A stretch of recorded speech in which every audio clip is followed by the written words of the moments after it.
Burn them, every last one. Those were the words Lydia Ashworth heard the morning her aunt set fire to 1,000 books, the only inheritance her father had ever left her. She screamed. She ran barefoot through smoke and ash, clutching the last surviving volume to her chest, like it was a living thing. No one in Harrowfield moved to stop it.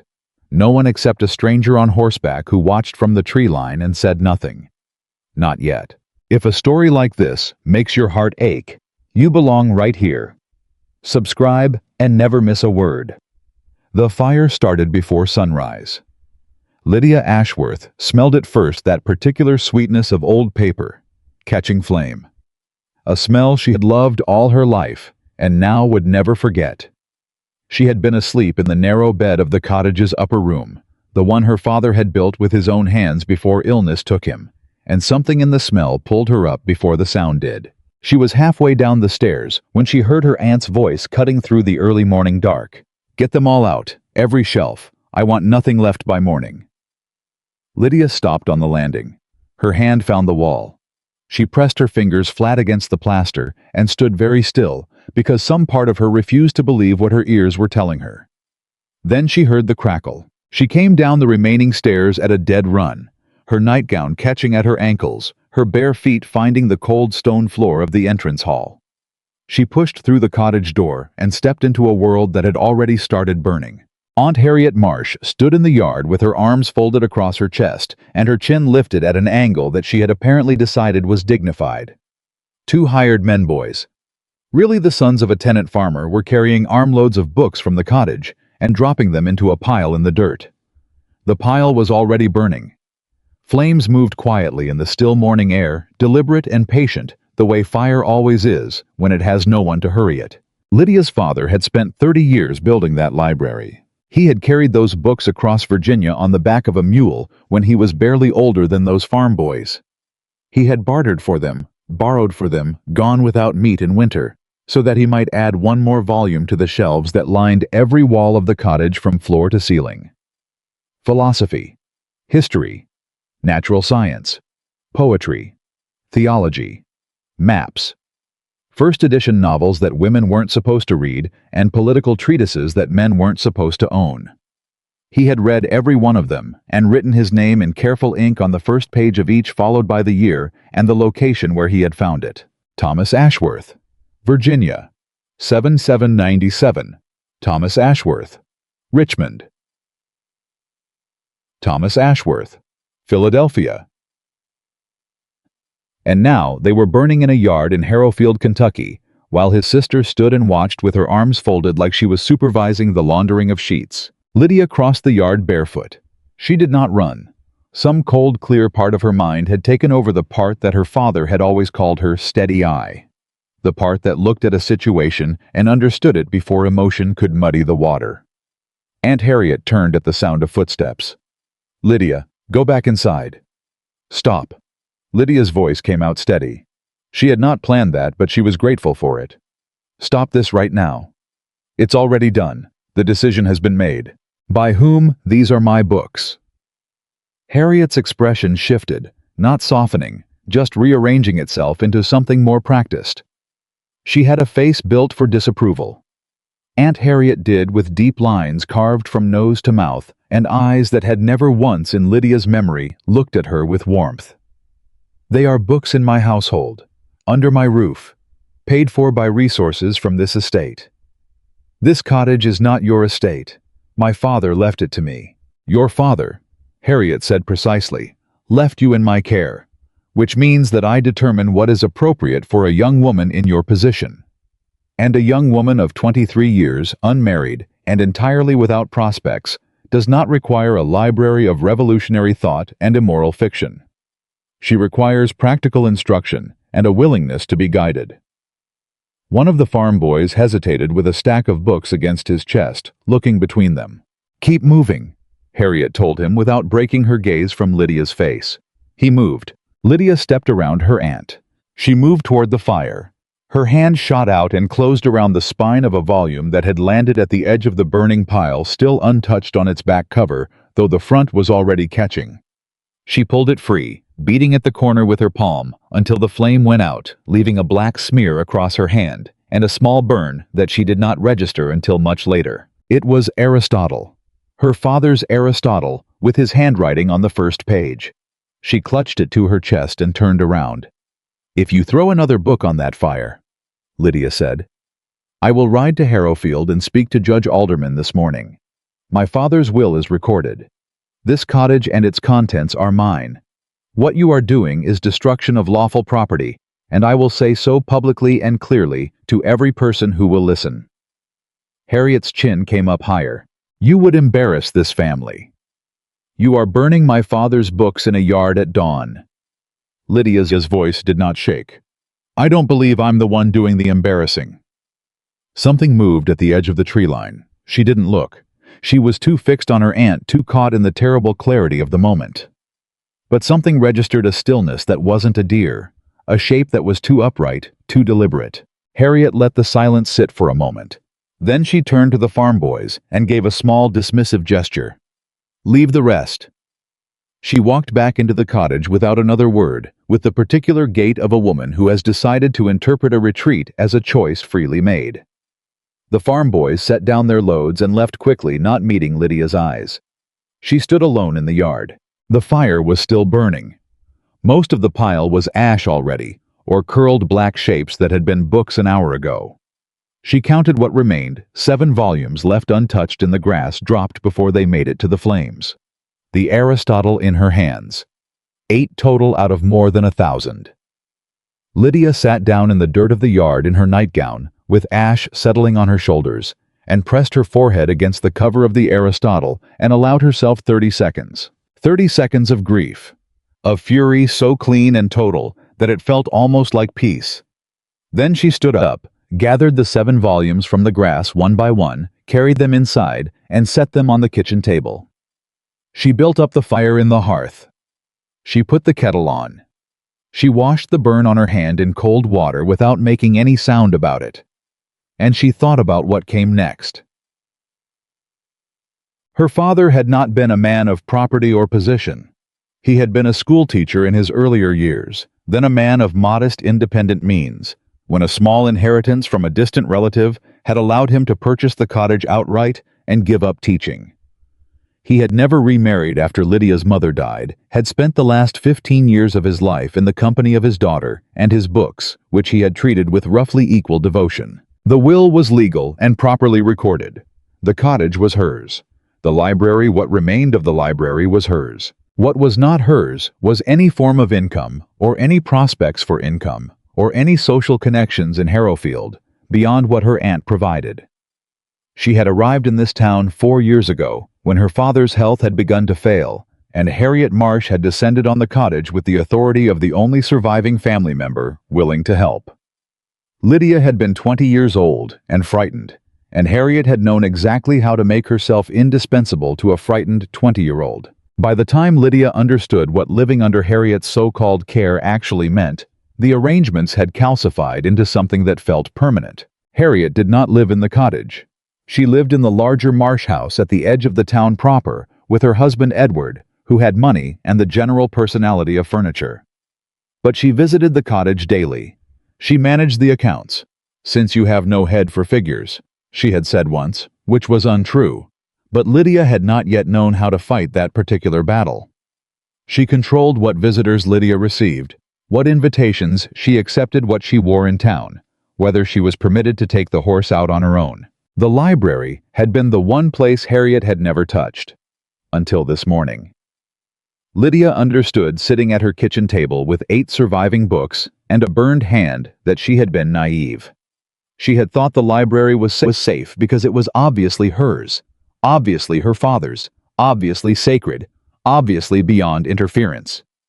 She had not understood that sacred things meant nothing to a woman like Harriet Marsh when they stood in the way of something she wanted. What Harriet wanted, Lydia had pieced together over the last several months, was a suitable marriage for her niece. Not for Lydia's sake. Harriet had no interest in Lydia's happiness, but because an unmarried niece living alone in a cottage was a social inconvenience, a loose end in Harriet's careful management of appearances. If Lydia were to marry someone appropriate, Harriet could take credit for the arrangement and be done with it. And if Lydia's books, her independence, her thinking, her refusal to perform the particular kind of emptiness that Harriet considered appropriate for a marriageable woman, were standing in the way of that plan, then the books would have to go. That was all it was. That was all her father's 30 years of love and labor amounted to in Harriet Marsh's accounting of the world. Lydia poured her tea. She drank it standing up, looking out the window at the yard where the ash was still settling. She was going to need allies. She did not have many. The town of Harrowfield was small enough that everyone's business was everyone's business, and large enough that a woman without social standing could go quietly invisible inside it. Lydia had been walking the precise line between those two conditions for 4 years, visible enough not to seem suspicious, invisible enough not to attract the kind of attention that becomes interference. She knew the people who were kind. Mrs. Polly Beaumont, who ran the dry goods counter, and always added a little extra to Lydia's orders without charging for it. Old Dr. Calhoun, who had attended her father in his illness and never presented a bill. The young minister's wife, Sarah Greer, who had once pressed Lydia's hand in church and said, "We see what goes on, some of us," in a way that Lydia had understood perfectly. She knew the people who were not kind Harriet's circle, which included most of the town's established families. Women who evaluated other women the way they evaluated horses by bloodline condition and expected usefulness. Men who spoke over Lydia at any gathering she was permitted to attend, who addressed their remarks to Harriet, even when the topic was Lydia's own life. And she knew without knowing quite how she knew that there was someone new in town. She had first noticed it 3 days earlier, a stranger who did not belong to Harrowfield's small and thoroughly familiar population. He was staying at the Harrowfield Inn, which was really just the alderman's large house with 2 guest rooms, and he had arrived with a single pack horse and a manner that suggested he was accustomed to moving without announcing himself. She had seen him twice, once across the street when she was coming out of the dry goods store, and once in the yard of the inn when she had passed on her way to the post office. Both times he had been still in a way that was not laziness, but attention watching, without seeming to watch, taking in a town the way a careful man does when he is trying to understand a place before he moves through it. She had not spoken to him. She had noted his existence the way one notes a change in weather, something to be aware of something that might matter. It was only after the fire, after she had finished her tea and washed the ash from her arms and dressed herself with the particular deliberateness of someone who intends to be taken seriously, that she found herself thinking about the shape she had seen at the edge of the tree line. That stillness. That upright, deliberate shape. She put it aside. There were more immediate things to think about. She spent the morning cataloging what remained. It was grim work, the kind that required steadiness and refused to reward grief.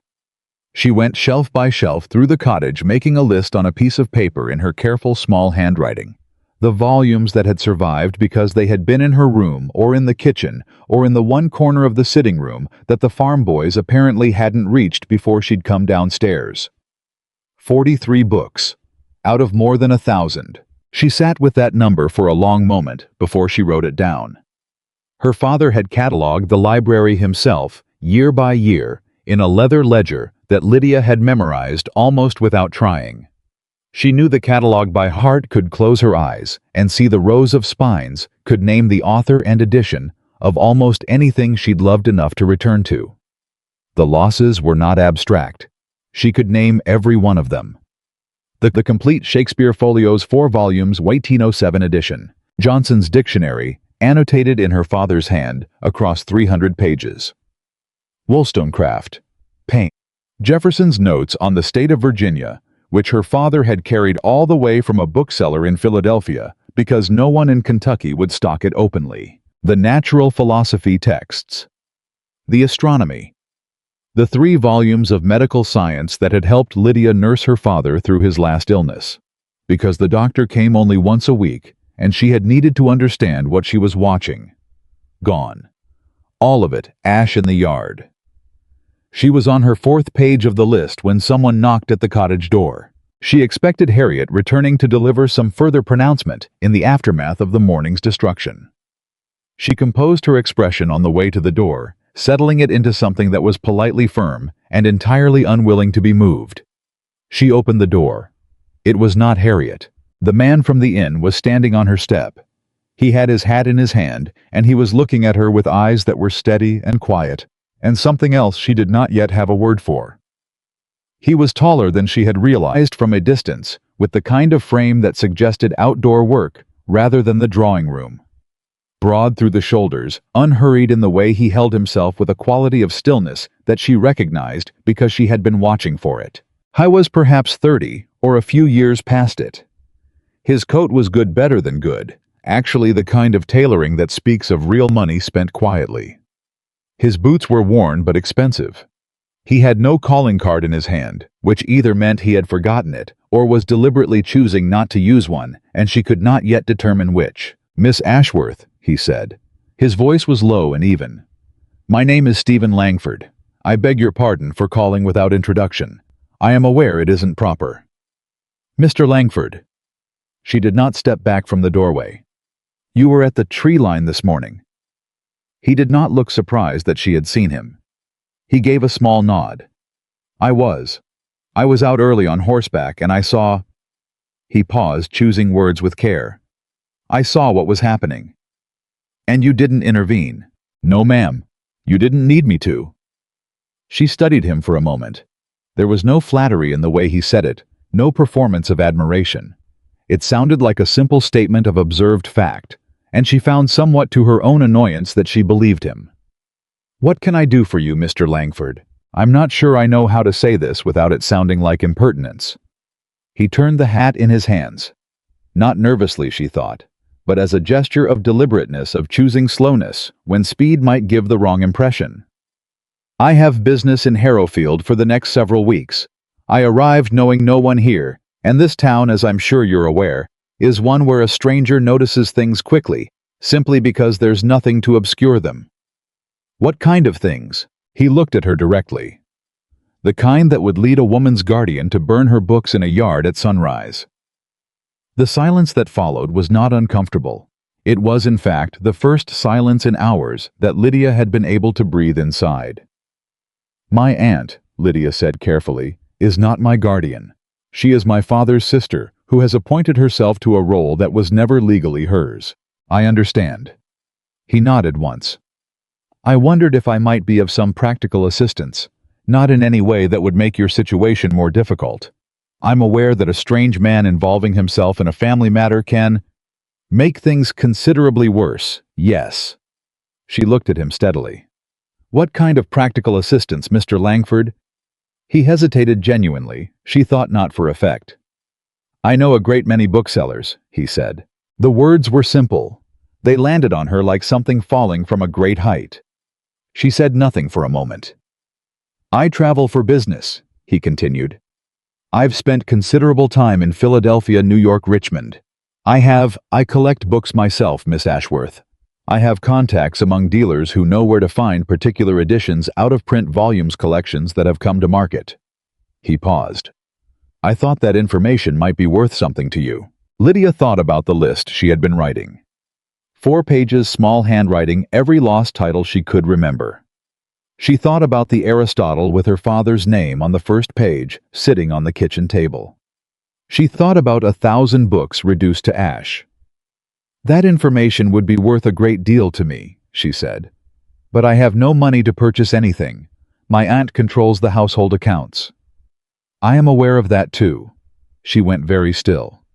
"How?" "I am in Harrowfield on business," he said, and something in his tone shifted, not becoming evasive, but becoming careful. I have been observing several situations in this county, for reasons I am not at liberty to discuss in full at present. But part of what I have observed has to do with the management of certain estates, and the question of whether that management is being conducted in accordance with the terms of the relevant documents." Lydia's mind moved quickly. She had her father's will. She knew its terms. She had never had anyone with legal understanding. Look at what Harriet was actually doing against those terms, had never had anyone willing to look in this town where Harriet Marsh's social standing made most people diplomatically blind. "Are you a lawyer, Mr. Langford?" "No." "Are you working with one?" He held her gaze. "I have access to legal counsel, yes. "What do you want from this Mr. Langford?" She kept her voice even. She was not naive about men who appeared with offers of help. She had learned the cost of that particular naivety before she was 21. "What is your interest here?" I was quiet for a moment. Then he said, "I reckon the honest answer is that I watched a woman face down something cruel this morning with more composure than most men I know would manage, and I found myself wanting to be useful, if I can be." She waited. "That is the whole of it," he said. "I won't pretend there's nothing complicated about my business in this county, because there is. But as it concerns you, Miss Ashworth, the whole of my interest is the one I just stated." Lydia looked at him for a long moment. She was good at reading people. Her father had taught her that in the same way he had taught her logic and astronomy, and how to evaluate a primary source. She had read people for 4 years in this town, and had been wrong rarely enough to trust her judgment. She could not read Stephen Langford completely. There were layers she couldn't reach yet. But what she could read, she believed. "Would you like to come in for tea, Mr. Langford?" she said, "and tell me what you know about booksellers in Philadelphia?" Something in his expression shifted. It was not quite a smile, but it was in that direction. "I would, ma'am. Thank you." He stayed 2 hours. They sat at the kitchen table with tea between them, and Lydia's list of lost books spread on the surface, and Stephen Langford turned out to know more about the book trade than she had any right to expect. He spoke about dealers by name, described their inventories, made notes in his own handwriting, beside several titles on her list, with the name of the specific seller who was most likely to have that edition. He did not speak to her as people in Harrowfield spoke to her. He did not slow down to explain things she had not asked him to explain. He did not look surprised when she knew something, or correct her when she was right. He engaged with her thinking, as if it were simply a normal thing, as if a woman knowing Aristotle and having opinions about Wollstonecraft were as unremarkable as knowing how to make bread. She found it startling, and then after a while, not startling. Just pleasant. The quiet pleasure of being spoken to by someone who is not patronizing you. "This one," she said, pointing to a title on the list. "The Natural Philosophy text. It was a very specific edition. My father bought it in 1809 from a private collection. It had marginalia in the original owner's hand." Stephen leaned forward to look at the list. He was close enough that she could have reached out and touched his arm if she'd wanted to, which she noted only in the same way she noted most things as information. "I know the dealer who handled that collection when it was broken up. I believe several volumes went to a shop in Richmond." He made a note. "It's possible, not certain, but worth writing to inquire." "Who would write? I cannot write to a dealer in Richmond without my aunt knowing. She monitors the post." "I could write," he said simply, "as a private inquiry from a collector. There would be nothing to connect it to you." She looked at him. "Why would you do that?" He met her eyes. "Because a book with a man's handwriting in it belongs with his daughter if she wants it." Lydia looked back down at the list. She pressed her fingertip against the entry for the Aristotle, the one sitting on the table between them, the survivor, the 8 out of 1,000. "There is something I need to say to you plainly, Mr. Langford. Please. I am grateful for this conversation. I am moved by your willingness to help genuinely, and I don't say that as a courtesy. But I cannot afford to owe anyone anything. Particularly not a man whose full business in this county I don't yet understand. I have spent 4 years learning what it costs to accept help from someone who has their own interests in the matter." He nodded slowly. "That's fair," he said. "That's more than fair. So if we are to—" She hesitated, searching for the right word. "If we are to continue a correspondence about books, or about any other matter, I need to understand what you want in return. Not in the way you've already answered, which I believe, but concretely. What does your assistance cost me?" He was quiet for a long moment. He looked down at his hat on the chair beside him, then back at her. "Nothing," he said. "I have no interest in putting you in debt to me.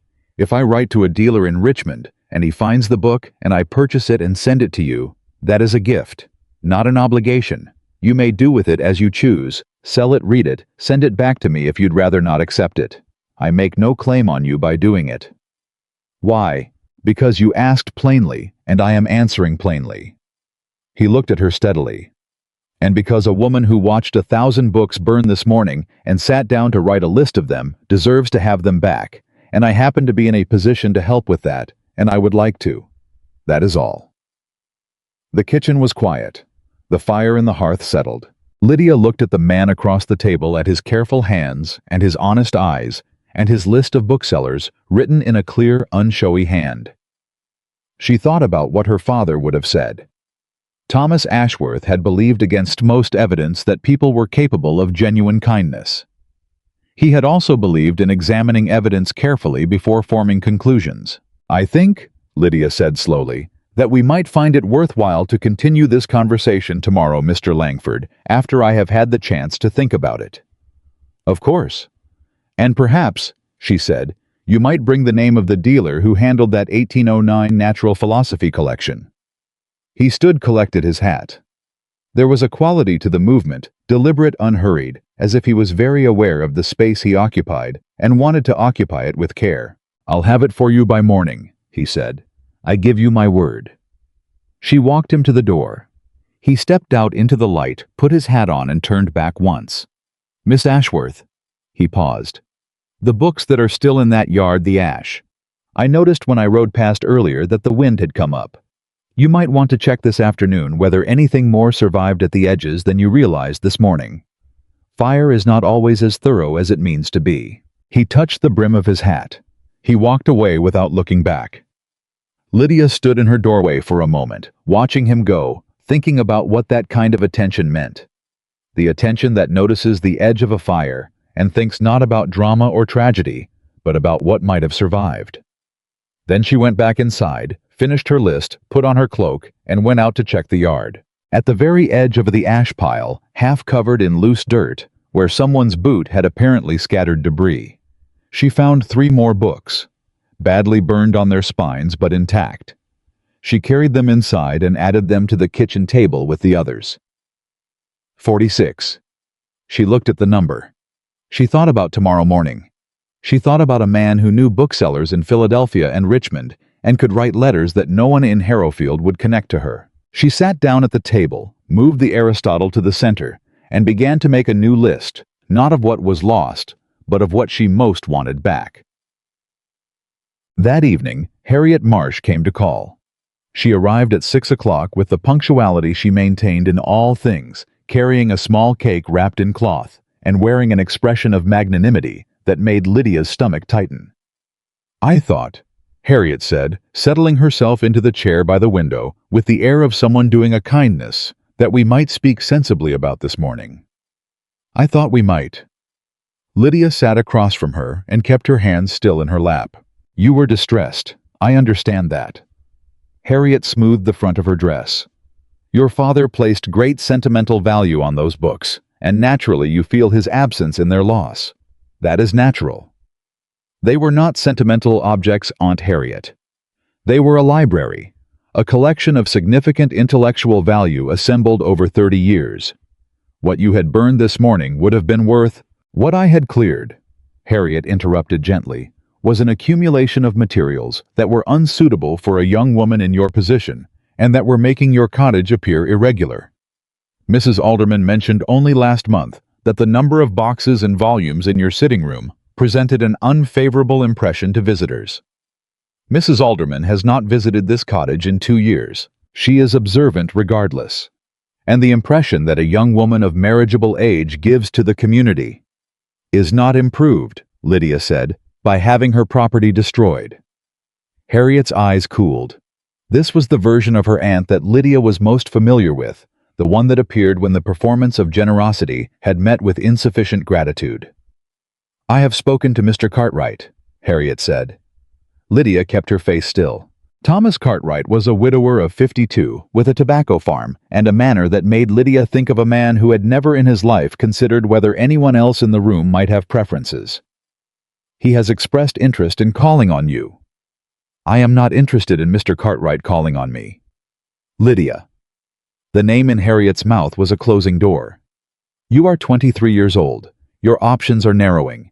I am trying to help you." "What you are trying to do," Lydia said carefully, "is resolve an inconvenience. I understand that, But I am not going to marry Thomas Cartwright or anyone else because it is convenient for the appearance of this family." Harriet stood. "You will learn," she said in the voice she used for pronouncements, "that inconvenience and humility are necessary parts of a woman's life, and that the sooner you accept them, the better your circumstances will be." She picked up the cake and its cloth, which Lydia noted she had never put down on the table. "I will see you on Sunday for church." She left. Lydia sat in the empty kitchen for a long time. Then she pulled her new list toward her, dipped her pen, and kept writing. The books were gone. The day had been brutal and long, and she was tired to the bone.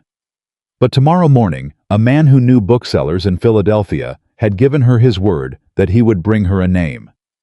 She kept writing. She was up before the light again. Not because of fire this time, because of the list. It sat on this kitchen table where she'd left it the night before, 4 pages of small handwriting, and she had dreamed about it in the way she used to dream about her father's voice when he was first gone present, then absent, then present again, always just out of reach. She dressed without lighting a lamp. She knew the cottage by feel, had lived in it long enough that her hands found buttons and her feet found stairs without needing instruction from her eyes. The Aristotle was still on the table. She touched its cover as she passed the same way she had touched the spine of every book she'd ever loved, the small private greeting between a reader and a text. 46 books.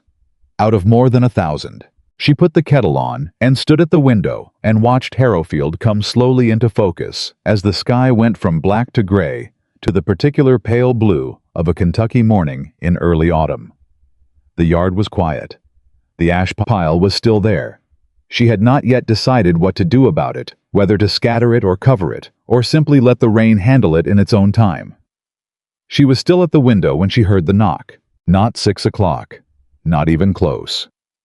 The sun was barely clearing the tree line. She opened the door. Stephen Langford stood on the step in the early light with his hat in his hand and a folded piece of paper, and before she could say anything about the hour, he held the paper out. "The name," he said. "As promised. I wrote it down last night while I remembered the particulars." She took it, unfolded it, read it in the pale morning light, a name and address in Richmond, a brief notation about the collection's provenance and the specific volumes that had been catalogued. She read it twice. "How did you get this detail?" Her voice came out quieter than she'd intended. "I spent some time last night with my own records." He paused. "I keep a correspondence with several dealers. I wrote down what I recalled.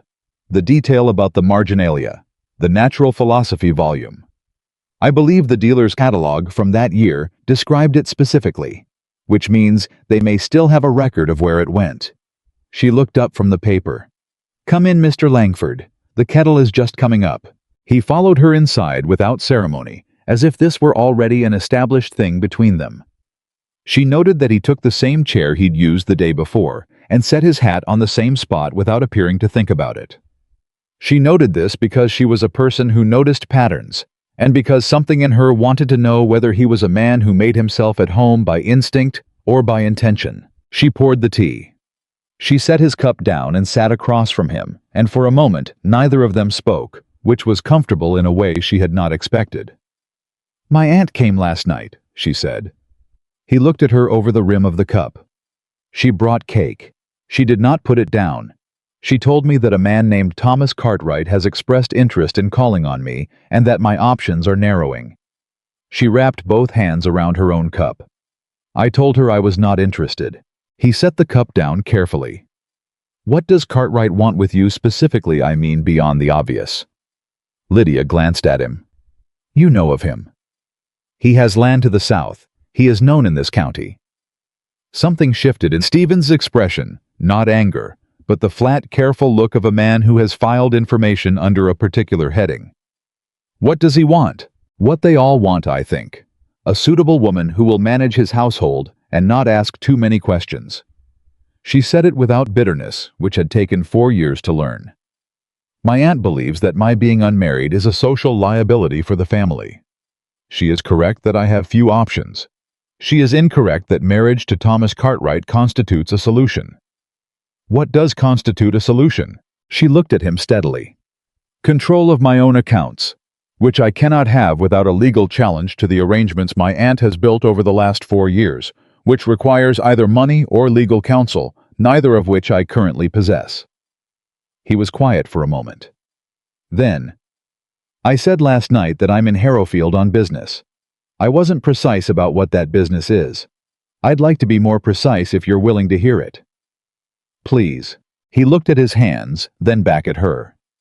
"I work on behalf of several families in this region who have asked me to investigate the management of certain inherited estates.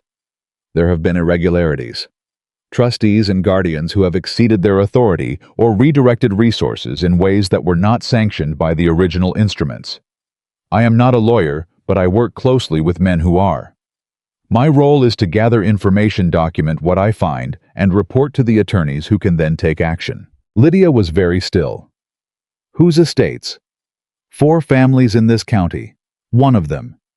He stopped. "Your father's estate is one of them." The kitchen was silent enough to hear the fire in the hearth. "Who engaged you?" Her voice was level. "Dr. Calhoun." He held her gaze. "He attended your father in his last illness. He believed that the arrangements made in your father's final weeks may not have been fully in accordance with your father's intentions. He was not certain. He did not have grounds to make a legal challenge himself. But he knew men who could investigate, and he engaged them, and they sent me." Lydia set her cup down. She thought about Dr. Calhoun pressing her hand at her father's funeral and saying in his slow, quiet way, "We're not finished yet, my dear." She had thought he meant grief. She had thought he was talking about mourning. "How long have you been investigating?" 6 months. Harrowfield is the last stop. I've been here 9 days. And the fire yesterday was not something I anticipated, though it may." He paused, choosing words carefully. It may have been precipitated by my presence. If your aunt became aware that someone was asking questions about estate management in this county, she may have moved more quickly than she intended." The full weight of that landed. Harriet had burned the books because she was afraid. Not only because she wanted to bully Lydia into a marriage, though she wanted that too, but because she was afraid of what an investigation might find, and she was removing evidence. The library had contained among its volumes her father's correspondence, his ledgers, his notes, documents that had lived on those shelves for years because Thomas Ashworth had been the kind of man who kept everything. "She burned the documents," Lydia said. Stephen's expression told her she was right. "I believe so, yes." Lydia stood up. She didn't go anywhere, just stood because sitting felt suddenly impossible. She moved to the window and put her back to it, and she looked at the man at her kitchen table, and she felt for the first time since the ash began settling yesterday morning something that was not grief and not fury, but something sharper and colder and more useful. Understanding. "What documents do you still need?" "Your father's will is recorded at the county office. That's intact." He was watching her carefully. "His original correspondence with the estate attorney is what I haven't been able to locate. If copies exist anywhere."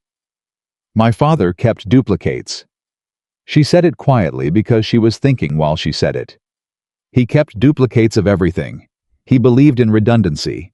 He used to say—" She stopped. "I used to say that a man who kept only one copy of a thing had put all his faith in fortune, and fortune was not to be trusted." "Where?" She looked at Stephen Langford. He looked back. She made a decision. "Give me 1 hour," she said.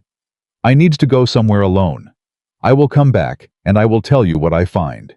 If I find what I think I might find, then I want your attorney's name, and I want to understand exactly what happens next." "Miss Ashworth, I am not walking into anything unprepared, Mr. Langford. I have done that once in my life, and I will not do it again." She picked up her cloak from the hook by the door. "I will be back in an hour. If anyone asks, you came to call, and I was not at home." She left before he could answer. She walked to the churchyard. Not to pray, she had complicated feelings about prayer, which her father had encouraged her to examine and had never tried to resolve for her, but because the churchyard was where Thomas Ashworth was buried, and it was also, not coincidentally, the location of the one thing she had not told Stephen Langford yet. Her father had kept a strongbox, not in the cottage. He had been too careful for that, had understood in the quiet, clear-eyed way he understood most things, that a man's papers in his own house were subject to his household's interference. The strongbox was buried under the flat stone at the base of his family's plot, which anyone looking at it would take for a grave marker and think nothing of. It had been there since he was well enough to put it there, which was longer ago than Lydia had wanted to admit at the time. He had told her about it on a night in February of the year before he died, when the illness had been bad, but his mind was still sharp. He had said, "There are things in this world that I cannot control, and things in this world that I can. The difference matters." She had not touched the strongbox since his death. She had been afraid to. Afraid of what it meant to open it, that she was past the point of hoping he might still come back, that she was committing fully to the version of her life in which he was gone, and she was managing alone. She was past that point now. The box was there exactly where he'd said, in the hollow beneath the stone. The lock was small, and she had the key on a chain she'd worn around her neck for 2 years without ever using it. Her hands did not shake when she unlocked it. She was proud of that. Inside 3 letters. A folded document she recognized as a duplicate copy of her father's will. A sealed envelope with her name on it in her father's handwriting. And a small notebook with a leather cover filled from front to back in his careful script. She did not open the envelope. Not here, not now, not yet. She took the notebook and the duplicate will. She locked the box. She replaced the stone. She walked back to the cottage. Stephen was still at the kitchen table. He had washed up the cups, which she noticed without commenting on. He looked at her when she came through the door, and he looked at what was in her hands, and he said nothing, and waited. She sat down across from him and put the notebook on the table. This is his ledger, his private correspondence record, not the library catalog, but the other one. Every letter he sent or received, summarized and dated. She opened it to the first page, her father's handwriting. Her throat tightened once, and she made herself breathe through it. If he had correspondence with an estate attorney, it will be in here. Stephen leaned forward. They went through it together. It took the better part of 2 hours. Careful, methodical. Both of them reading and cross-referencing. Lydia identifying names and dates that meant something to her and explaining them while Stephen made notes. The document he was looking for turned out to be a series of entries from the last year of her father's life, corresponding with an attorney in Louisville named Garrett, who had apparently advised Thomas Ashworth on the language of the will, and crucially on a supplementary letter that had been sent to Harriet Marsh explicitly limiting her authority over the estate. The supplementary letter, not the will itself. The will was clear enough, but the letter that had been sent to Harriet, directly, the letter that had told her in plain language what she was and was not permitted to do. The letter that would have told her she had no authority over Lydia's accounts. The letter that Harriet had apparently chosen to ignore or suppress entirely. "The attorney in Louisville," Stephen said. "Garrett, he will have a copy. If he's still in practice." "Hi is. I know of him." He looked at Lydia across the table. "This is enough. This and the county will record together. This is more than enough to bring a formal challenge." Lydia pressed her fingertips flat on the ledger page. "What does a formal challenge look like?" "It means your aunt's management of your accounts is reviewed by a court. If the supplementary letter is produced and authenticated, her authority is revoked. You take control of your own financial affairs. The cottage accounts revert to you." "How long does that take?" "Months. It depends on how cooperative the relevant parties are." Harriet would not be cooperative. Harriet would fight every step of it with every social weapon she possessed, and she possessed many. "She'll go after me," Lydia said. It was not a question. "She will try. She'll make my life here very difficult." "She'll try that too." Lydia was quiet for a moment. She looked at the burn on her hand from yesterday morning, a small red mark already beginning to heal where the flame had caught her palm when she pulled the Aristotle from the fire. "I am not afraid of her," she said. "I want to be clear about that. I am not afraid of Harriet Marsh. I am tired of her and I am angry and I want my life back. But I am not afraid." "I know," Stephen said quietly. "I also want to say something that may be uncomfortable. She looked at him directly. "You are helping me. You are helping me considerably, and I believe your reasons are what you've said they are, and I am not ungrateful.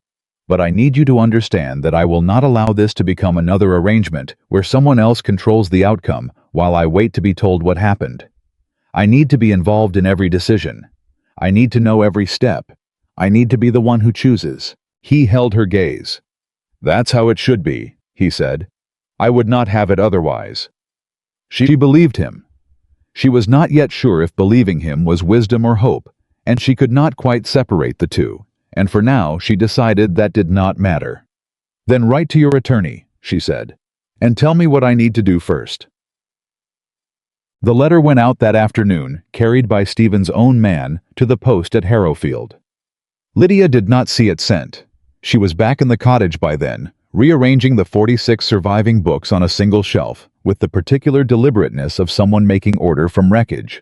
But she knew it had gone because he had told her it would, and she had begun carefully, and not without monitoring her own reasoning to believe what he told her. The following days settled into a strange new rhythm. He called each morning, but not at the door. They had decided with the practical clarity of two people who understood that appearances in a small town were a resource to be managed, that he would not be a regular visible presence at the cottage. Instead, he left notes at the dry goods counter with Mrs. Beaumont, who took them in with the equanimity of a woman who had spent 40 years keeping other people's business and had opinions about none of it. Lydia collected them with her weekly orders, read them in the cottage, and sent replies the same way. The notes were about books. At least, that was what they appeared to be. A dealer in Richmond had been contacted. A particular edition of a natural history text had been located at a shop in Philadelphia. A set of plays, not Shakespeare but Sheridan, which her father had loved for entirely different reasons, had turned up in a catalog from New York. But between the book reports, other information traveled. The attorney Garrett had been reached. He had the supplementary letter as promised in duplicate properly witnessed and dated. He was willing to act. A court date was being sought. Harriet Marsh had apparently received a letter from an unnamed party asking questions about estate management in Harrowfield County and had responded with what Garrett described in his careful legal language as vigorous resistance. Lydia read that phrase, standing at her kitchen table, and felt something move through her that was almost satisfaction. She had not told anyone about the legal process. Not Mrs. Beaumont, not Sarah Greer, the minister's wife, not anyone. She understood that her silence was a weapon, and she was keeping it sharpened. Harriet would find out eventually, that was inevitable, but every day that passed before she found out was a day the preparation advanced without interference. In the evenings, Lydia read. She was working her way through the 46 survivors in a way she had never read before, not for pleasure, though there was pleasure in it, but with a kind of grief-sustained attention, a refusal to take any sentence for granted, because sentences were suddenly finite things. She annotated in pencil in the margins. She talked back to the authors. She filled 3 pages of her own notebook with responses to the Aristotle, and felt her father's presence in every argument. On the 7th day after the fire, a package arrived.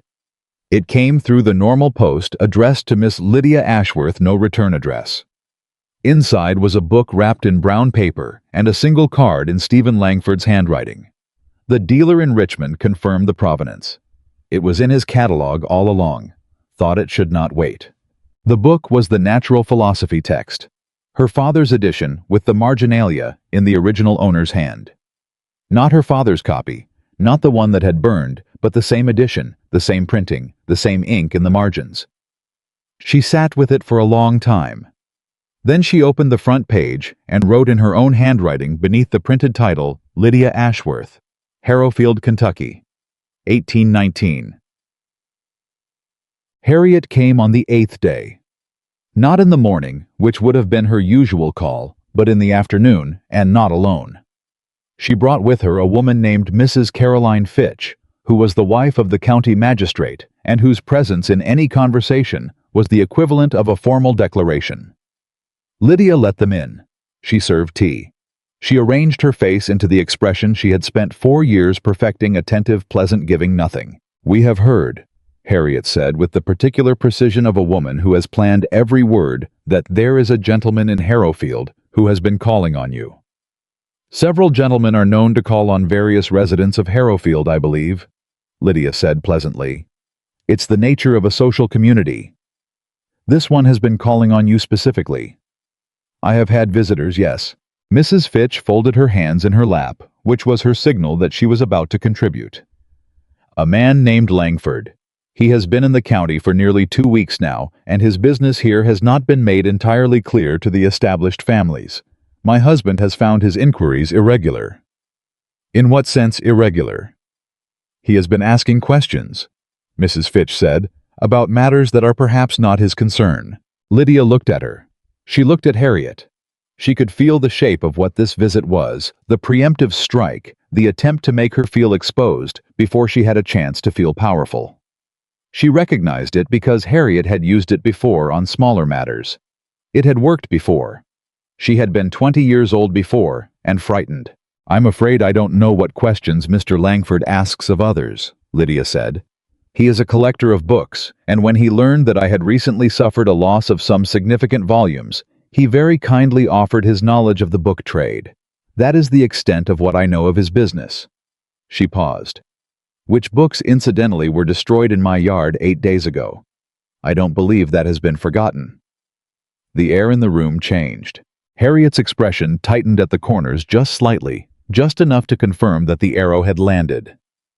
The purpose of that morning, Harriet said carefully, was the destruction of my property, Lydia said still pleasantly, which is a matter that I have been advised by legal counsel may require further examination. I'm sure you understand.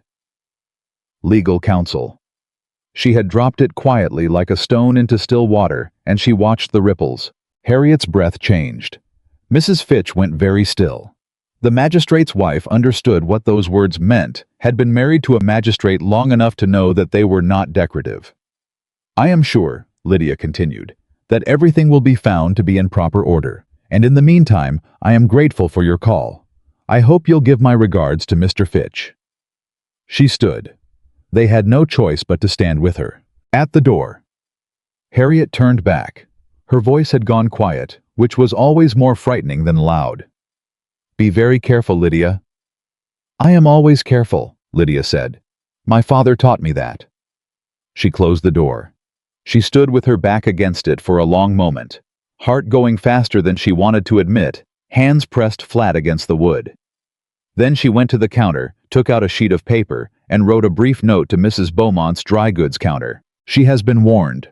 Move quickly. The reply came the following morning.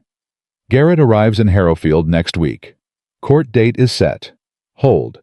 She read it twice, folded it small, held it in her fist for a moment, the way she had held the Aristotle on the morning of the fire. She was going to win this.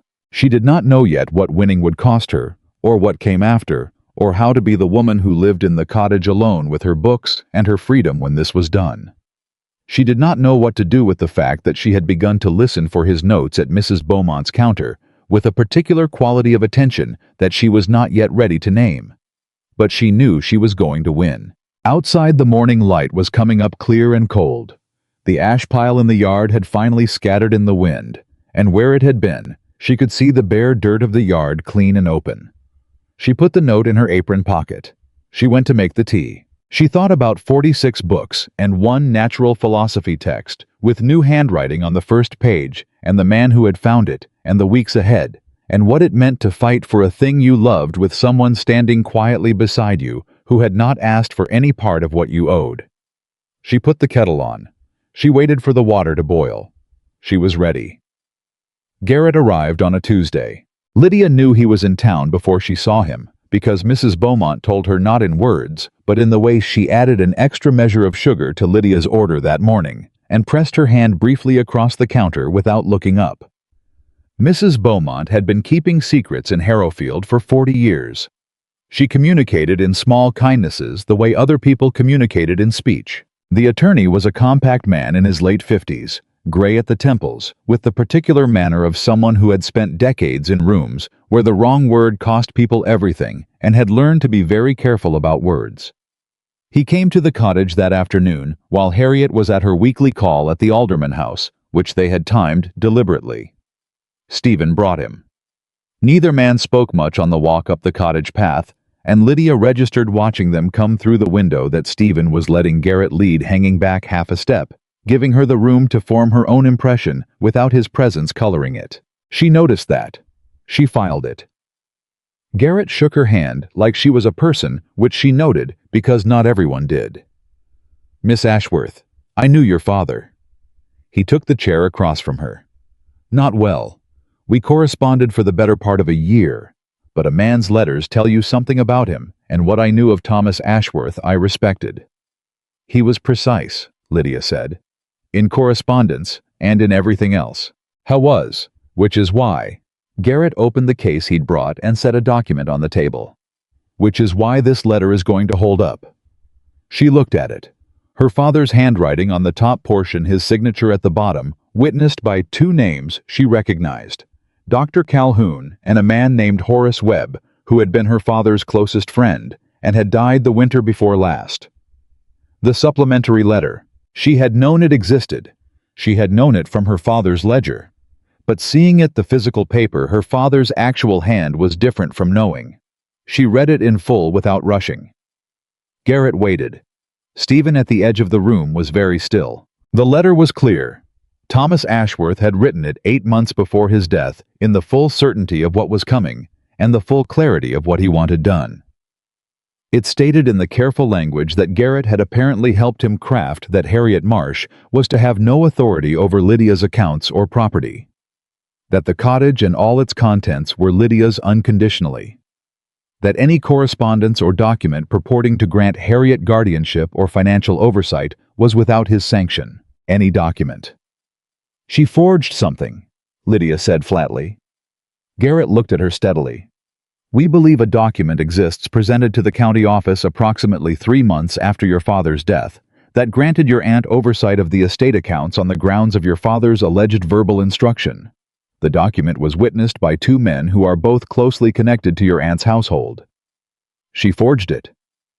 "We believe so, yes." The silence that followed was the kind that has weight. Lydia set the letter down carefully on the table. She pressed it flat with her palm, the way she pressed down on a page she was reading when the wind came through a small, steadying gesture. "What happens now?" Her voice was even. "We file this with the court. We present it against the document your aunt submitted. The court will evaluate, both examine the witnesses, and make a determination. Given the date of this letter, the quality of the witnesses, Dr. Calhoun is known to this court, and his reputation is impeccable. I believe the determination will be in your favor." "How long?" 3 weeks, perhaps 4. 3 weeks. 4 weeks of Harriet Marsh not yet knowing what was coming. 4 weeks of maintaining the surface of the life she'd been living while the ground shifted underneath it. "She burned the books," Lydia said, "because she knew you were coming." "Almost certainly. The books where your father kept his correspondence in the library. Evidently she became aware of my inquiries and moved to eliminate what she could before I arrived." "Can that be used, the destruction of property?" Garrett's expression shifted towards something that might have been in a different man's satisfaction. "It can be considered as evidence of intent, yes. It is not nothing." She looked at him for a moment. Then, "I want to be present. At every proceeding. I want to be in that room." "Of course." "I want to understand every document, every argument, every step. I will not be managed through this process, Mr. Garrett. I am the one whose life this concerns."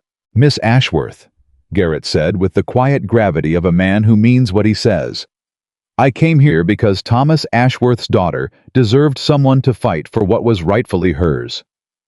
I have no interest in managing you. I intend to work with you." She believed him too. She was beginning to understand that belief was not naivety, that there was a difference between trusting wisely and trusting blindly, and that she had spent 4 years confusing the two because Harriet had made her afraid of her own judgment. Her judgment was fine. It had always been fine. "Then let's begin," she said. What she had not anticipated was the speed of Harriet's response. She had thought she had three weeks of quiet. She had 2 days. On Wednesday morning, before the light was fully up, There was a knock at the cottage door that was not Stephen Langford's careful knock and not Harriet's formal rap. It was a child's knock, small fist, uncertain rhythm, and when Lydia opened the door, she found the youngest Beaumont boy, 9 years old, holding a folded piece of paper and breathing hard from running. "Mrs. Beaumont says to give you this right now," he managed. "She says don't wait." The note was in Mrs. Beaumont's handwriting. Large, decisive letters, the script of a woman who writes clearly, because she has learned that clarity matters. "Harriet went to the county office this morning before it opened. My cousin's husband is the clerk. She filed something. I don't know what. You need to know." Lydia was dressed and out the door in 7 minutes. She did not go to Stephen first. She went to the county office herself, walked in with her chin up and her father's notebook under her arm, and asked the clerk, a thin young man named Willis, who had the look of someone who slept badly, what had been filed that morning. Willis looked at her. He looked at the door. He was clearly weighing the social mathematics of the situation. "Miss Ashworth," he said carefully, "I'm not sure I'm at liberty." "I am the primary party in any document filed regarding the Ashworth estate," she said. "I am entitled to know what has been entered." He wavered another moment. Then he turned to his files. What Harriet had filed was a petition requesting that the court appoint a formal guardian for Lydia Ashworth on the grounds of her being. Lydia read the language twice to make sure she was reading it correctly. Emotionally unstable and susceptible to the influence of unknown parties whose interest in her affairs may not be in her best interest. Emotionally unstable. She stood in the county clerk's office and read those words and felt something move through her that was almost cold enough to be calm. Almost. "Thank you, Mr. Willis." She handed the document back. "I'll need a copy of that, please." Stephen was at the inn when she arrived.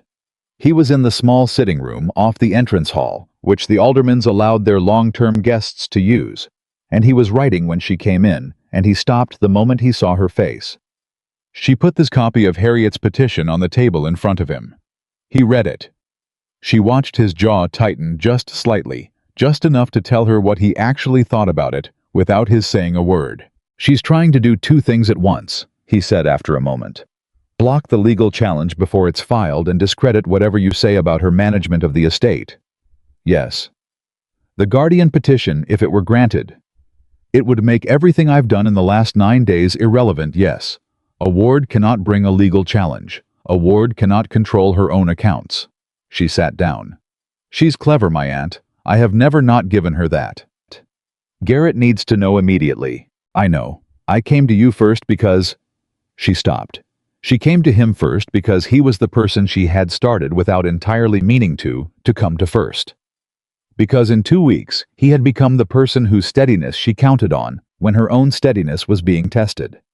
She did not say any of that. "Because I wanted to think before I acted," she finished. "And it's easier to think in company." He looked at her for a moment. "What are you thinking?" "I'm thinking that she's frightened. Genuinely frightened, not just angry. A woman who was simply angry would make your life difficult in the ways she has available: social pressure, whisper campaigns controlling what she can control. A woman who is frightened does something drastic. She burned the books. She filed this." Lydia looked at the petition. "She's overreaching, and overreaching leaves gaps." "What kind of gaps?" "The petition claims I am susceptible to the influence of unknown parties. But your investigation was engaged by Dr. Calhoun, who is not unknown. If Dr. Calhoun is willing to be named, he is. I spoke to him yesterday. Then the unknown party has a name and a 30-year reputation in this community.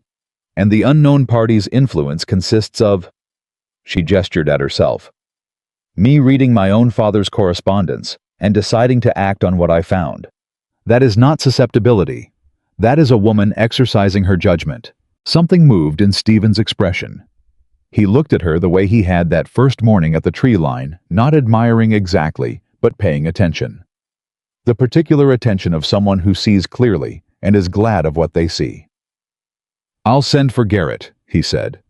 "Tell him not to wait for the meeting time we set. Tell him today." He was already moving.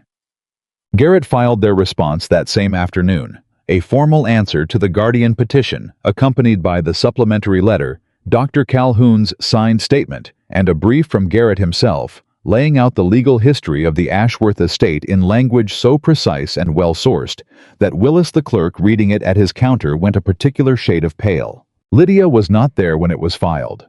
She was at the cottage because someone had to be at the cottage because Harriet's next move was predictable, and she wanted to be home when it came. It came at 4 o'clock. Not Harriet alone this time. Harriet brought Edward Marsh, her husband, which was significant because Edward rarely went anywhere that wasn't strictly required of him. He was a soft-faced man of 60, with good clothes, and the general animation of a man who has long since stopped expecting anything from the world to surprise him. But he was here, which meant Harriet had decided this required his authority, which meant she felt her own authority failing. Lydia let them in. She made tea she did not intend to serve. She sat down and she waited. "You have made a serious mistake," Harriet began. "Tell me which one." "This lawyer, these documents. Do you understand what you are doing to this family?" "I am attempting to recover management of my own estate, as my father's will specified." Edward cleared his throat the first time he'd produced any sound since entering the room. "Lydia, my dear, your aunt has only ever, Mr. Marsh." She looked at him directly, which made him blink. "With respect, I know you are here to lend your wife's position the weight of your presence, and I understand why she needed that. But I am going to speak to her, not to you, because this is between her and me." He blinked again. He said nothing further. He looked at his hands. Harriet's voice went very quiet, the genuinely frightened version Lydia thought, not the performed version. "You will lose." "Perhaps. Garrett cannot win this. The court knows this family, the Aldermans." "The Aldermans are not on the court." Lydia kept her voice steady. "And the court, whoever sits on it, will need to look at 2 documents. My father's letter signed and witnessed by Dr. Calhoun, and the document you filed 3 months after his death, witnessed by 2 men from your own household." She paused. "I think the court will find that comparison very interesting." The silence in the room was absolute.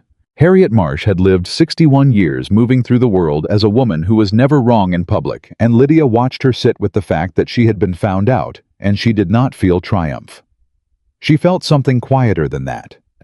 Something that was almost sad. "You have no idea," Harriet said softly, "how difficult it is to watch a young woman with no sense of the world she's living in throw herself into legal proceedings, into the company of men she does not know, into positions that will leave her with no one to what?" Harriet stopped. "To manage me."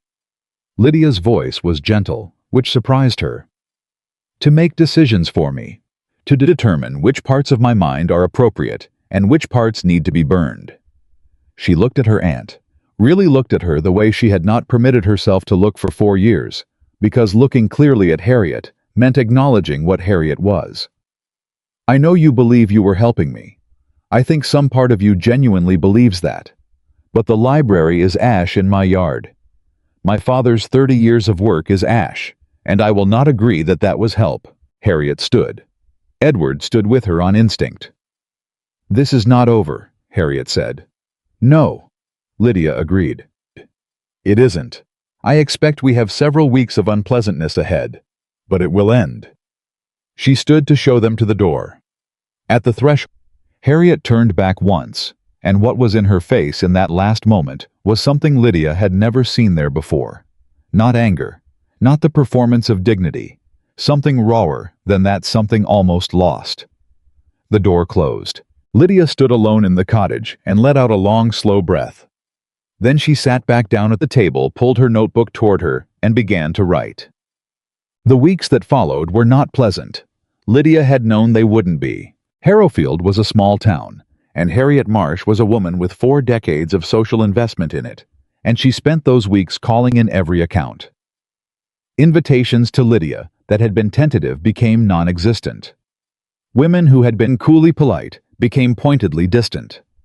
Mrs. Fitch, the magistrate's wife, crossed the street rather than pass her on the walk, which was so flagrant that even Mrs. Beaumont, who prided herself on diplomatic neutrality, muttered something under her breath when Lydia told her. That woman, Mrs. Beaumont said, with the compressed disgust of a lifetime's accumulation. That woman and her opinions. Lydia bought her flour and went home and kept working. Because alongside the unpleasantness, other things were happening.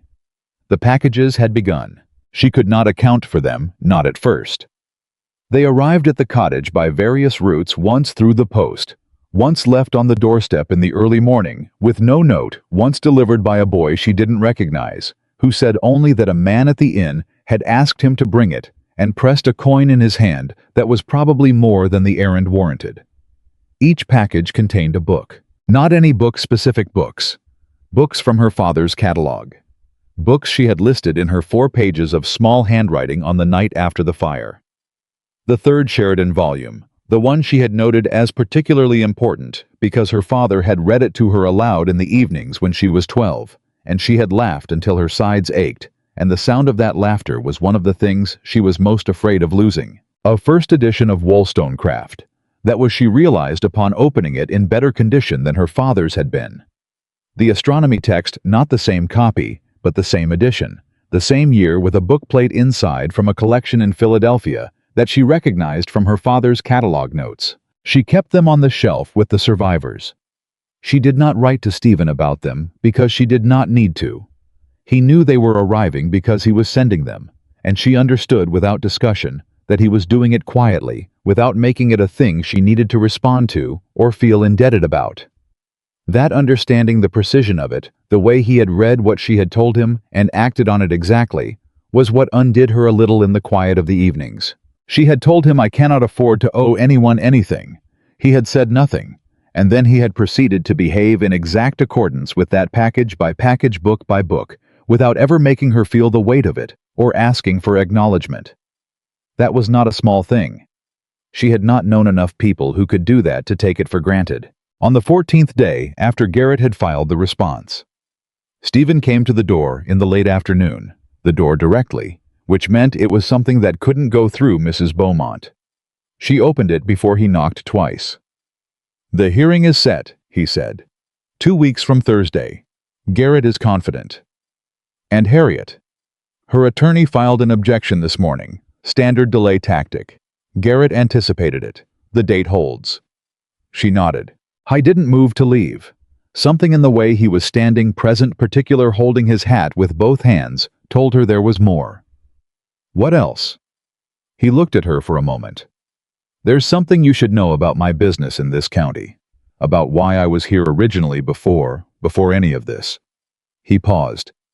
It touches on something that will come up at the hearing, and I want you to hear it from me before you hear it from anyone else.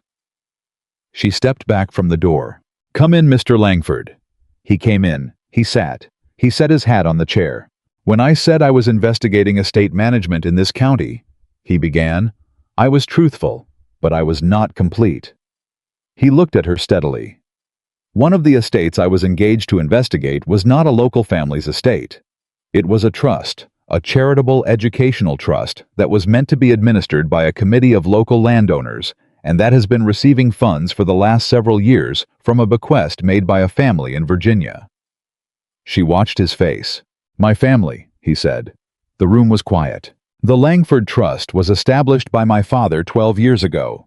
He believed in it, which was considered unusual at the time and remains considered unusual now. He left a significant sum, the income from which was to support small lending libraries and school programs across 3 counties in Kentucky. He stopped. The money has been mismanaged. Some of it has been redirected. I came to find out where it went and to correct it. And where did it go? He held her gaze. Several of the committee members used it for private purposes. One of them is Thomas Cartwright. The name landed like a stone. Cartwright. The man Harriet had been trying to push her toward. The man with the tobacco farm and the manner of someone who had never considered anyone else's preferences. The man who had apparently been stealing from an educational trust for women and whose name Harriet had offered up as a suitable match. She knew, Lydia said, almost certainly. She was trying to connect me to him, not just for appearances. She was trying to... She stopped, thinking it through. If I had married him, my estate accounts would have come under his control. The investigation would have had to go through him to reach anything connected to me. And if he was already implicated, you would have been drawn into it, Stephen finished quietly. At minimum, it would have been complicated. At maximum, yes. She put it together. All of it. The books. The petition. Cartwright's sudden interest. Harriet's panic at the news of Stephen's presence. It was not just about managing an inconvenient niece. It was about protecting a network of people who had been doing something wrong, and Lydia had been intended as one of the mechanisms of protection. She had been 3 months, maybe less, from walking into it without knowing. The hearing, she said carefully, Cartwright, will be addressed in a separate proceeding. Garrett is handling that as well. It does not affect your case except... He paused. It means your aunt's attorney will be aware that the territory of this investigation is wider than your estate alone. He will know that a favorable outcome for your aunt does not protect the people she was protecting. He may advise her to reconsider her position. To settle. It's possible. Lydia was quiet for a long moment. She thought about what it would mean if Harriet settled, if this ended, not with a hearing, not with a public accounting, but with a quiet arrangement. She thought about whether quiet was enough, whether she needed Harrowfield to see it, or whether she just needed it to be true. She thought about 46 books on a shelf and a package on the doorstep that morning that she had not yet opened. I want the hearing, she said. He looked at her. I understand that a settlement would be faster and quieter. I understand the arguments for it. She met his eyes. But my father's letter should be read in that room, by a court, with witnesses. It should be part of the record that Thomas Ashworth wrote his intentions down clearly, and that those intentions were overridden by a forged document. That needs to be in the record, Mr. Langford. Not because I need revenge, because it needs to be true in a place that counts. I was quiet for a long moment, then very quietly, your father would have said that. She looked away. Yes, she said. He would. The package on the counter was sitting where she'd left it that morning, small brown paper tied with string. She hadn't opened it yet. She crossed the room and untied the string, folded back the paper. It was the Johnson's dictionary, her father's annotated Johnson's dictionary. Not the same edition. She could see at a glance that this was a different copy, a different year, different binding. But when she opened it to the first page, she found something she had not expected. The previous owner's name had been removed carefully, the page trimmed at the top, and in the space where a name might go in handwriting that was not her father's and not Stephen's, was written a single word in careful pencil. Restored. She stood with the dictionary in her hands, and she did not trust herself to speak for a moment. Behind her, Stephen was very still. She did not turn around. She pressed the cover of the dictionary between her palms, and she breathed through it, the way she had breathed through everything in the last 3 weeks, and she thought about what it meant to have a thing restored that you had believed was gone. Not replaced. Not substituted. Restored to its use, to its place, to the life it was meant to be part of. Who wrote that? Her voice came out steadier than she'd expected. The dealer, Stephen said after a moment. I told him the history when I placed the order. He felt it warranted noting. She turned around. I was standing in the middle of the kitchen, looking at her with an expression she did not yet have the exact language for, careful and open, and something underneath both of those things that he was not yet saying that she could see the shape of, but not the full content of, like a word she recognized in a language she was still learning. Thank you, she said. It was not enough. She knew it was not enough. She said it anyway and meant it in all the ways that not enough can carry. He nodded once. 2 weeks from Thursday, he said. I will be in that courtroom. She looked at him. I know, she said. He picked up his hat and went to the door, and she watched him go with the dictionary still pressed between her hands, and she thought that whatever was happening between them, whatever careful, deliberate, unspoken thing had been building since the morning. He stood at her door with a piece of paper and his hat in his hand. It was as real as the books on the shelf and as fragile as the ash in the yard, and it deserved to be protected with the same steady attention she had been giving everything else that mattered. The door closed quietly. She looked down at the dictionary. Restored. She set it on the shelf between the Aristotle and the Wollstonecraft, stepped back, and looked at the row of books. Fewer than 100 now, out of 1,000. But growing. The morning of the hearing, Lydia woke before the bell. She had not slept well. Not badly exactly, but lightly.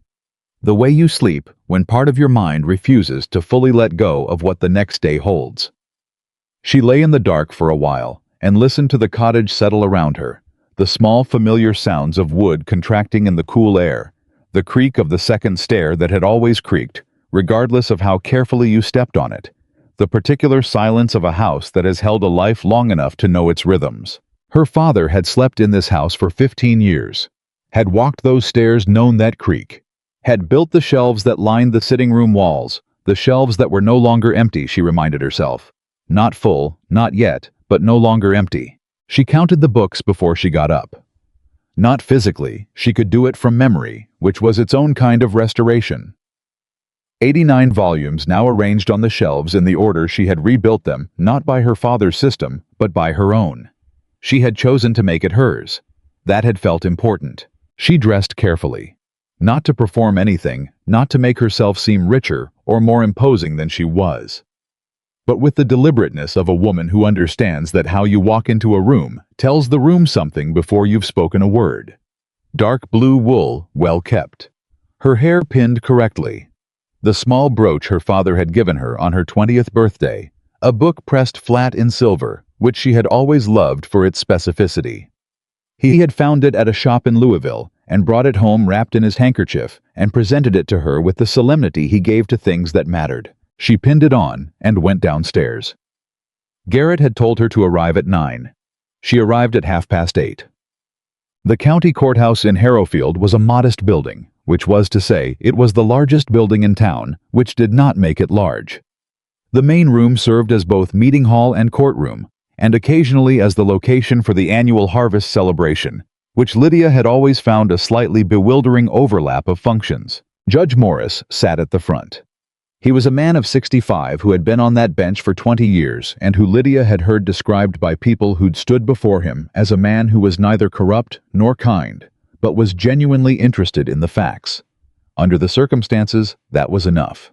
Harriet was already there. She had brought her attorney, a man named Phipps, from Lexington, which was a signal in itself, because Lexington attorneys cost real money, and engaging one said clearly that Harriet considered this serious.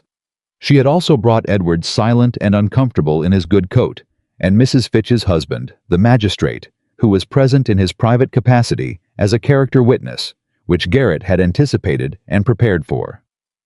She had not brought Thomas Cartwright. Lydia noted his absence the way you note a missing piece in a puzzle as information. Cartwright had been named in the preliminary filings as a related party, and his absence said either that he had been advised to stay away, or that his attorney had told him his presence would do Harriet's case more harm than good, or she thought this most likely that the separate proceedings against him had already made his position too complicated to navigate in public. She did not see Stephen when she entered. She did not look for him, which was its own kind of looking. Garrett was at the table. He looked up when she came in and gave her a small nod, the nod of a man who has done this many times and is not yet worried, which she found steadying. She sat beside him. Harriet across the room looked at her once. Her expression had changed since the last time Lydia had seen it at the cottage door. The rawness was gone, replaced by something sealed and controlled, and very still. It was the face of a woman who had decided whatever happened in this room to be composed for it. Lydia understood that. She even respected it a little. Whatever Harriet was, she was not a coward. The proceeding opened. Garrett was better than she had expected, and she had expected him to be good. He presented the supplementary letter. First, physical evidence read aloud into the record in full. Her father's voice in his words, his precision in every sentence. The court clerk recorded it.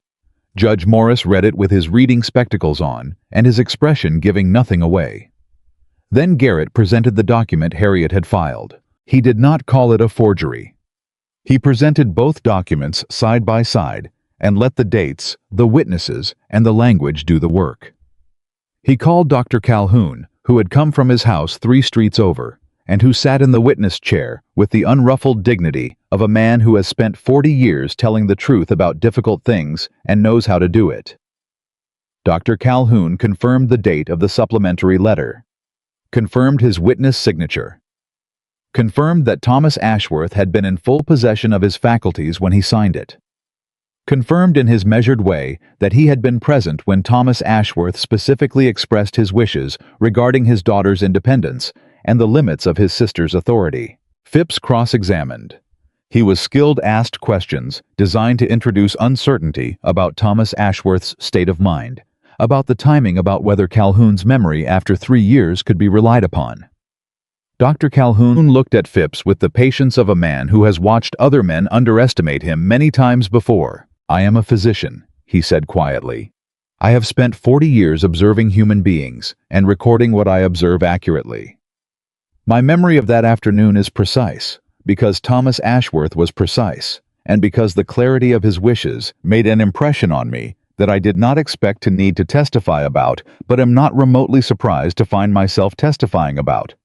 Phipps moved on. The magistrate, Mr. Fitch, was called as a character witness for Harriet. He spoke carefully, said the expected things, that Harriet Marsh was known in the community, that she had managed the Ashworth cottage's affairs with appropriate concern for her niece's welfare. He was not lying exactly.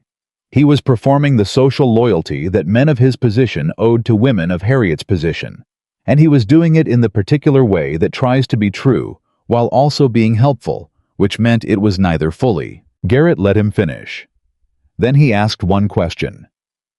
"Mr. Fitch, are you aware that Thomas Cartwright, who has been named in your wife's testimony as a character reference for Mrs. Marsh, is currently under separate investigation for misappropriation of funds from the Langford Educational Trust?"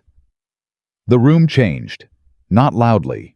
Just the quality of its silence changed. Fitch went the color of old paper.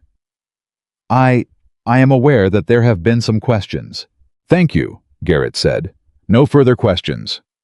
Phipps was on his feet immediately with an objection. Judge Morris sustained it.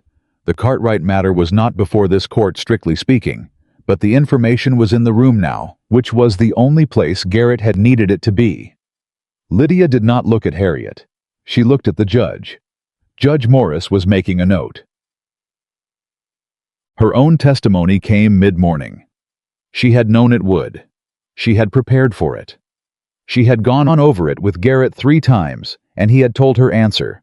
What is asked, do not volunteer, do not editorialize, and do not let Phipps make you angry, because angry is the one thing that will be used against you.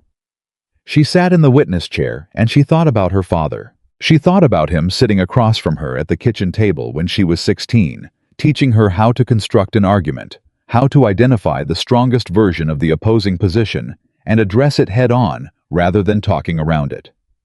He had believed that the best thinkers were the ones who were not afraid of being wrong, because the ones who were afraid of being wrong never examined anything honestly. She was not afraid of being wrong. She had checked her position carefully. She was right. Garrett took her through it methodically. The history of the cottage, the terms of the will, the library. She described the library, and she kept her voice steady, and she could feel the room listening with a quality of attention that told her the library was landing the way a library should. 1,000 books, 30 years. Every volume catalogued and identified in her father's handwriting. Burned. She said the word plainly. She did not dress it up. She did not need to. Then Phipps. He approached with this manner of someone who has decided that the best strategy against a composed woman is to make her feel that her composure is itself suspicious. Miss Ashworth. He said it the way men say it when they mean something slightly less than that. You've described your father's estate as entirely your own, free from any oversight. Isn't it true that a young woman alone, without family guidance, without... The question, Judge Morris said without looking up from his notes, should probably be a question counselor. Phipps adjusted. Isn't it true that your aunt's involvement in your household was at least in part undertaken at your invitation, that you permitted her to manage certain accounts because you felt yourself unequal to? No. Clean simple. I permitted my aunt to manage certain accounts because I was 20 years old, recently bereaved, and not yet aware that the document she had filed 3 months after my father's death did not reflect his actual wishes. When I became aware of that, I took the steps available to me to correct it. You became aware of it through the intervention of a man named Stephen Langford. I became aware of it through my father's private correspondence ledger, which I located myself. Mr. Langford's investigation confirmed what the ledger indicated. The knowledge was my father's. The ledger was my father's. The decision to act was mine. Phipps tried 3 more angles. Each time she answered the question asked, and nothing more, and each time his next question tried to find the edge of her composure and did not find it. He sat down. Judge Morris looked at her over his spectacles. "Miss Ashworth, in your own words, what are you asking this court to do?" She looked at him directly. "I am asking this court to affirm that my father's letter supersedes any subsequent document and to return management of the Ashworth estate accounts to me as their rightful holder. I am not asking for any penalty against my aunt. I am asking for what my father's will specified and what his letter confirmed, that I be permitted to manage my own life." The judge nodded once. "Thank you," he said. "You may step down." Morris took 20 minutes. Lydia sat at the table with Garrett and did not speak, and did not look at Harriet, and thought about the Johnson's dictionary with the word "restored" in pencil on the first page, and the natural philosophy text with its new handwriting, and the Sheridan that had made her father laugh.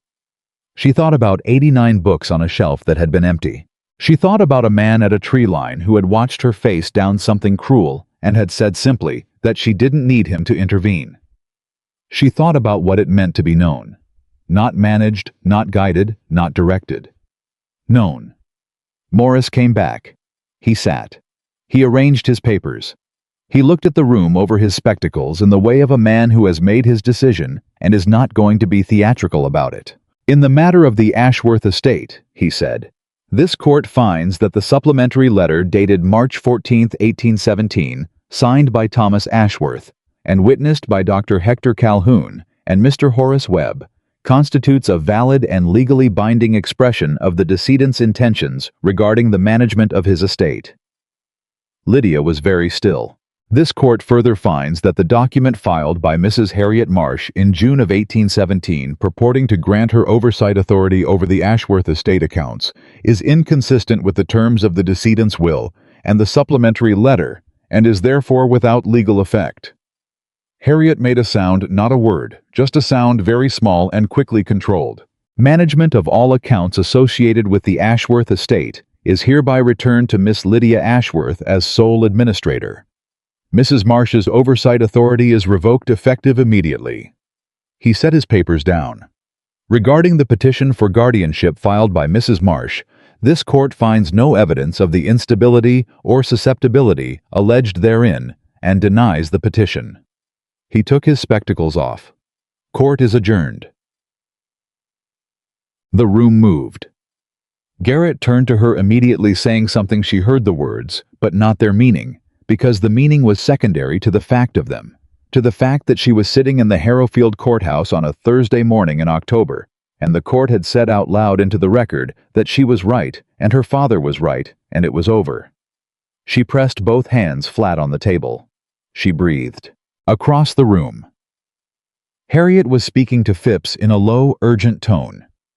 Edward stood at her shoulder, looking profoundly relieved, which Lydia thought was perhaps the most honest thing she had ever seen him do. Dr. Calhoun appeared at her elbow. He put his hand briefly on her shoulder, just briefly, and then removed it. The economy of a man who knows that not every feeling requires a gesture.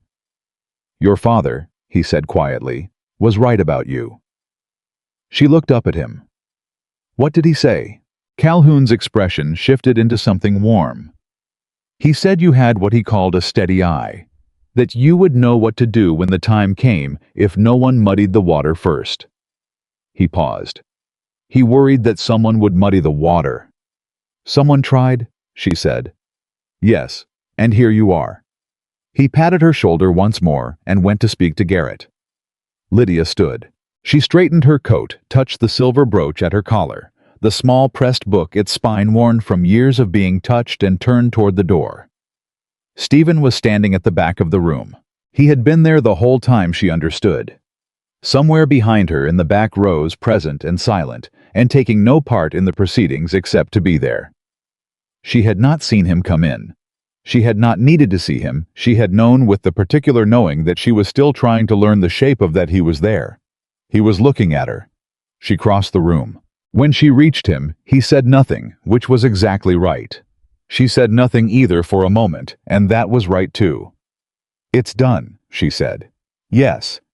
She looked at him, at the careful steadiness of him, the way he held himself in a room taking up exactly the amount of space he needed, and no more watching her with those quiet eyes that paid attention in the way she had wanted to be paid attention to for longer than she wanted to admit. "You were here the whole time." "I was. You didn't tell me you were coming. I didn't want you to be thinking about me when you needed to be thinking about the room." She considered that for a moment. "That is," she said, "a very sensible reason." Something moved in his expression. Not quite a smile, but close. She walked home alone. Not because she didn't want company, but because she needed to walk the streets of Harrowfield by herself on this particular morning, with the court's decision still warm in her chest, and feel what it felt like to be in this town as a woman who owned her own life. It felt different. The same streets, the same buildings, the same people who had looked through her or past her for 4 years, some of whom would continue to do so, because Harriet Marsh's influence did not evaporate in a morning, and social wounds heal slower than legal ones. But she walked through it differently, and that was enough. That was more than enough. Mrs. Beaumont was at her counter when Lydia passed the dry goods store. Their eyes met through the window. Mrs. Beaumont gave a single decisive nod, the kind that requires no translation. Lydia nodded back. She kept walking. At the cottage, she let herself in, hung up her cloak, put the kettle on.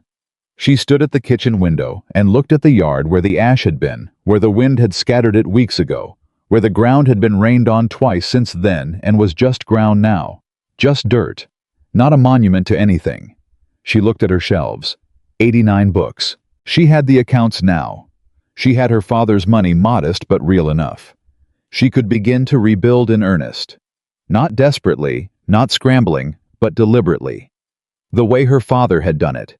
The way she had always wanted to do everything with patience and judgment, and the understanding that a library built well is built one book at a time. She was still at the window when the knock came. She knew that knock. "Come in," she called without moving. "It's not locked." Stephen opened the door. He came in, closed it behind him, set his hat on the chair. There was something in the way he moved less contained than usual, slightly less careful, as if the morning's resolution had loosened something that had been held tight. "There's a package," he said. "It came to the inn this morning addressed to you. The dealer must have sent it there by mistake." He set it on the table. She turned from the window, looked at it. The brown paper, the string, the familiar shape of a book. She crossed the room, untied the string, opened the paper. It was her father's Shakespeare. Not the same copy. She understood that by now, had made her peace with the understanding that what had burned could not be literally restored, only honored. But the same edition, 1807, volume 1 of 4, with the gilded lettering on the spine that she had traced with her finger 100 times as a child, while her father read to her from the pages inside.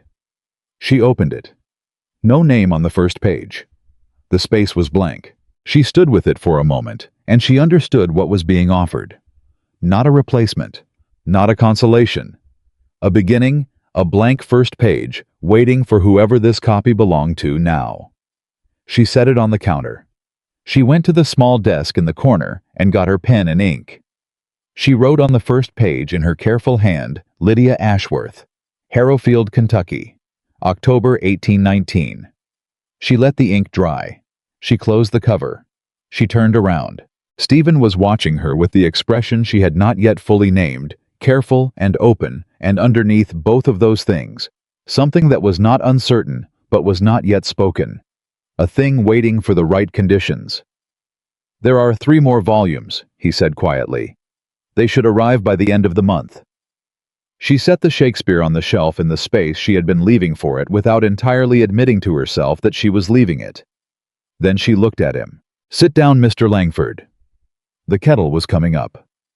I believe I owe you something, and I've been trying to work out what it is, and I think what I owe you is an honest conversation." He sat. She poured the tea. She set his cup down and sat across from him in the chairs they had been sitting in since the first morning, and she put her hands around her own cup and looked at the man who had stood at the back of a courtroom all morning to be present without interfering, who had sent books without making her feel the debt, who had known every step of the way, what she needed, and had given her exactly that, and no more. "You are going to tell me," she began, "that your business in this county is concluded, that Garrett's work is done, that Cartwright's proceedings will continue without your presence, that you have no particular reason to remain in Harrowfield." He looked at her steadily. "That's accurate. And you are going to say it carefully, because you are a careful man who has been trying since the first morning he sat in this kitchen not to push in a direction I haven't chosen." A pause. "Also accurate. So let me choose," she said. He was very still. She looked at him, really looked the way she looked at things she wanted to understand fully before she made a decision about them. The steadiness of him, the patience, the way he had learned her quietly and without announcement, the way a person learns a language they intend to speak for a long time. "I am not an easy woman to know," she said. "I don't say that as a warning. I say it as information. I have strong opinions. I argue back. I need to be told the truth even when it's inconvenient, and I will know the difference if I'm not." She paused. "I have also been managed and underestimated and talked around for 4 years, and I don't intend to allow that again from anyone." "I would not expect otherwise," he said. "Good." She took a breath. "With that established, I would prefer that you did not leave Harrowfield. If there is any business that might keep you in this county for some time, I would prefer that." The room was quiet.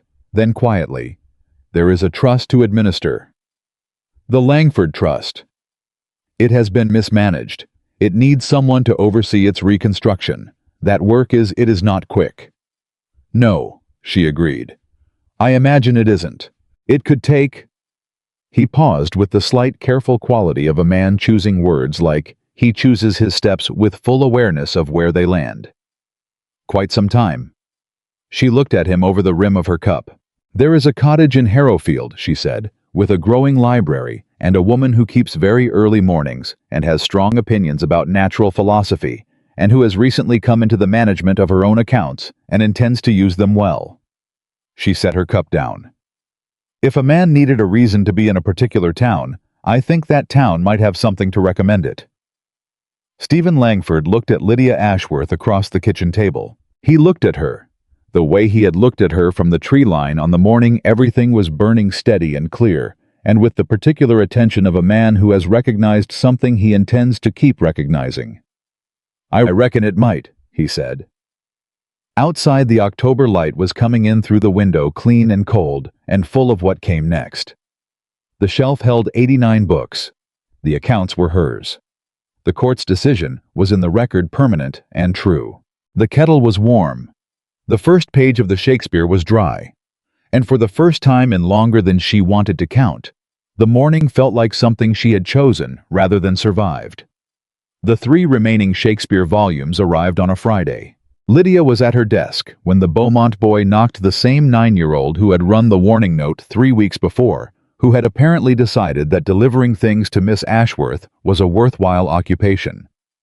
He carried the package with both arms and the gravity of someone transporting something important, which she appreciated. She signed for it. She gave him a coin. She closed the door and stood in the middle of the kitchen and held the package for a moment before opening it. 4 volumes of Shakespeare 1807 edition complete on the shelf. She unwrote the sentence in her mind. Even as she thought it, that was not the right way to say it, because the original 4 volumes were ash, and these were not the same books.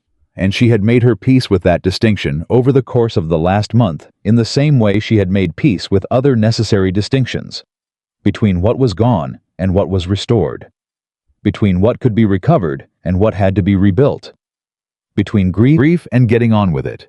She opened the package, volumes 2, 3, and 4, 1807, the gilded lettering matching the first volume on the shelf. She carried them to the sitting room and slid them into the space beside the first volume, and then she stepped back and looked at the shelf. The way you look at something you have been working toward for long enough that seeing it finished feels slightly unreal. The Shakespeare was complete. She pressed her fingers briefly against the spine of the fourth volume. She did not cry, which she was somewhat proud of, though the not crying required a specific quality of breathing that she had become practiced at over the last several weeks. Then she went back to her desk and kept working. She had been working every morning for 3 weeks now, and it was work of a kind she had not done before, the work of a woman managing her own affairs. Garrett had walked her through the accounts when they were returned to her, and what she'd found had been illuminating was the polite word. Harriet had not stolen exactly. She had simply managed in ways that benefited Harriet's interests, redirecting small amounts. Here delaying payments, there arranging the household accounts to create a picture of scarcity that kept Lydia dependent, and a picture of generosity that kept Harriet indispensable. It was cleverly done. Lydia had spent an afternoon with the ledgers and a cold, clear fury, and then she had spent the following morning correcting every line. The accounts were modest but solid. Her father had not been wealthy, but he had been careful, and careful men leave sturdier foundations than people give them credit for. There was enough to live on. There was enough carefully managed to add to the library with purpose rather than desperation. She had also in the weeks since the hearing begun to have visitors. Not many. Not the town's established circle. Those waters were still troubled, and she was not in a hurry to navigate them. But Mrs. Beaumont had come to tea one Saturday, which was a statement in itself, the kind of statement that gets understood by everyone in a small town before the tea is finished. Sarah Greer, the minister's wife, had come on a Tuesday with her sister, and they had stayed 2 hours and borrowed 2 books, and when they left, Sarah had pressed Lydia's hand in the doorway and said, "I told you we saw," which made Lydia understand that the we had always been larger than she'd known. Dr. Calhoun came weekly, ostensibly, to check on the burn on her hand, long healed, but actually to sit in the kitchen and argue about medical philosophy, which Lydia suspected had been what he wanted to do for years. The town was adjusting. Slowly, unevenly, with the friction that small towns bring to any change. But adjusting. What it was adjusting to, among other things, was the continued presence of Stephen Langford. He had taken rooms for the month, and then for another month, and the trust work was real. She had seen the correspondence, the meetings with local committee members, the careful reconstruction of accounts that had been diverted into Cartwright's tobacco operation over several years. It was meticulous work, the kind that required the same steady attention to detail that everything else about him seemed to require. He came to the cottage 3 times a week, sometimes for tea, sometimes to bring news of the trust proceedings, sometimes increasingly for no declared reason beyond the fact that he came and she was there. And the combination of those 2 facts had become something that neither of them had formally named, but both of them understood. Harrowfield predictably had opinions. Mrs. Fitch had been heard to remark that it was irregular for an unmarried woman to receive a gentleman caller 3 times weekly without proper chaperoning. Mrs. Fitch's opinion on this, as on most things, had the weight of someone who believed that social convention was a form of weather, something that happened to people, regardless of what they thought about it. Lydia had heard the remark through Mrs. Beaumont, and had thought about it for approximately 40 seconds before moving on. She was not performing independence. She was living it, which was a different thing entirely, and considerably less concerned with Mrs. Fitch's commentary.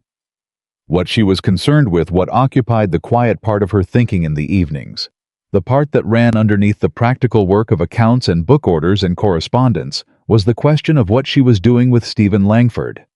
Not what the town thought she was doing, what she actually was. She had told him on the afternoon of the hearing that she preferred he stay.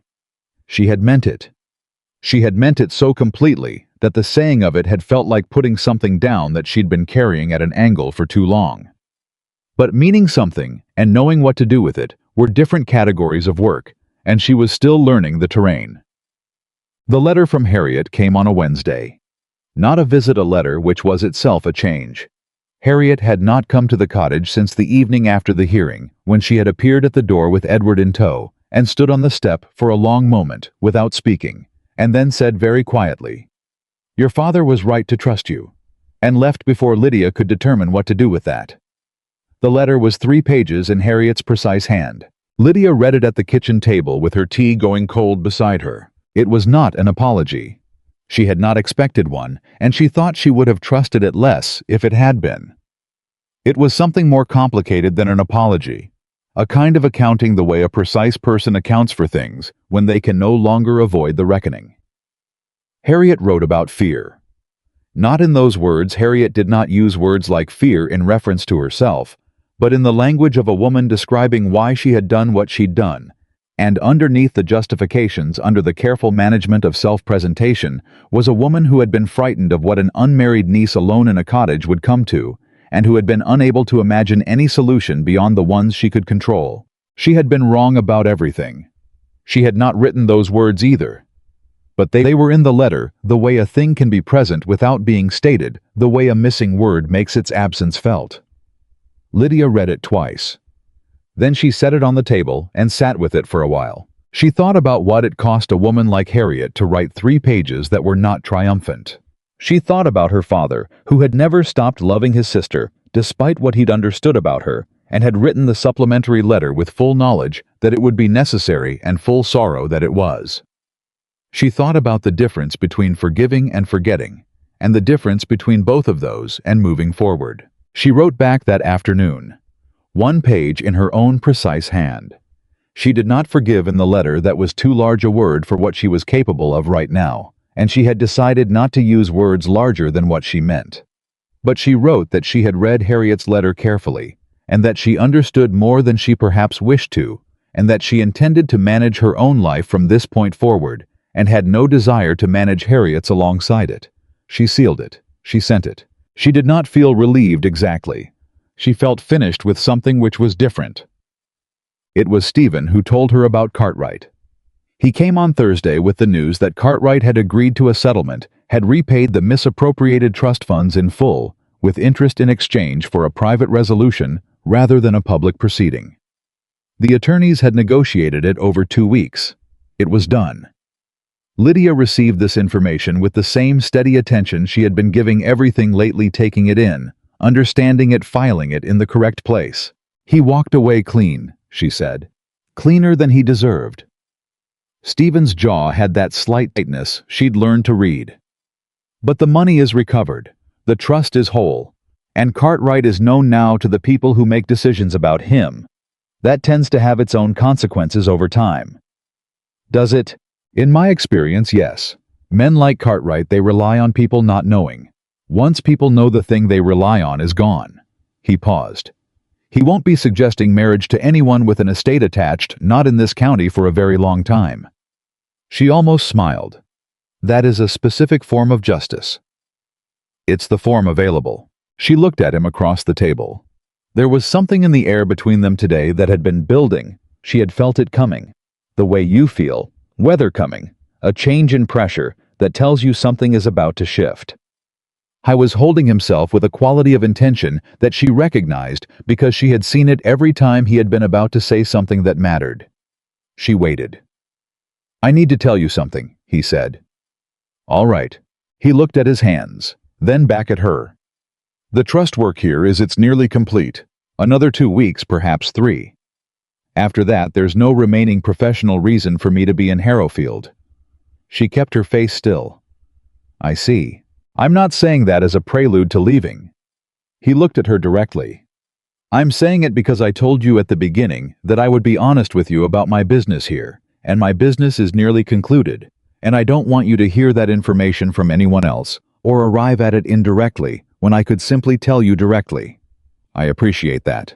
What I haven't told you directly. He stopped. The pause was not uncertainty, she thought. It was the pause of a man who has been careful for so long that directness requires a specific kind of effort. What I haven't said, because you told me at the beginning that you needed to choose your own direction, and I took that seriously, and I meant to honor it, is that I would like to stay. The kitchen was very quiet. Not because of the trust, not because of any remaining business. He held her gaze. Because of the cottage and the woman in it, and the library she's rebuilding, and the way she argues back at me, and the way she reads, and the way she made a list the night after everything burned and started over from the first entry. He paused. I would like to stay, because this is where I want to be, if that's acceptable. Lydia looked at him. She thought about the morning he had stood on her step, with a piece of paper and his hat in his hand, and told her he knew booksellers in Philadelphia.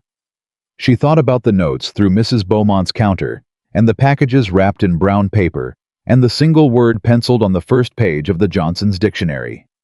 She thought about a man at the back of a courtroom who had made himself present without making himself the subject. She thought about what it was she had been building in the weeks since the hearing, alongside the accounts and the shelf, and the careful reconstruction of the life her father had meant for her to have. She thought about whether she was ready to say it out loud, and she understood that readiness was sometimes a thing you arrived at by speaking rather than a thing you waited for. I told you, she said slowly, that I am not an easy woman to know. You did. I have not become easier in the last month. I have, if anything, become more certain of my opinions and less patient with people who aren't honest with me. She looked at him. I am managing my own accounts. I am rebuilding my own library. I am living in this cottage as a woman who is not waiting to be managed or guided or decided about. I know, and I want you to stay. The words were simple, and she meant them at full depth. Not because I need you to, or because having you here makes things easier, though it does.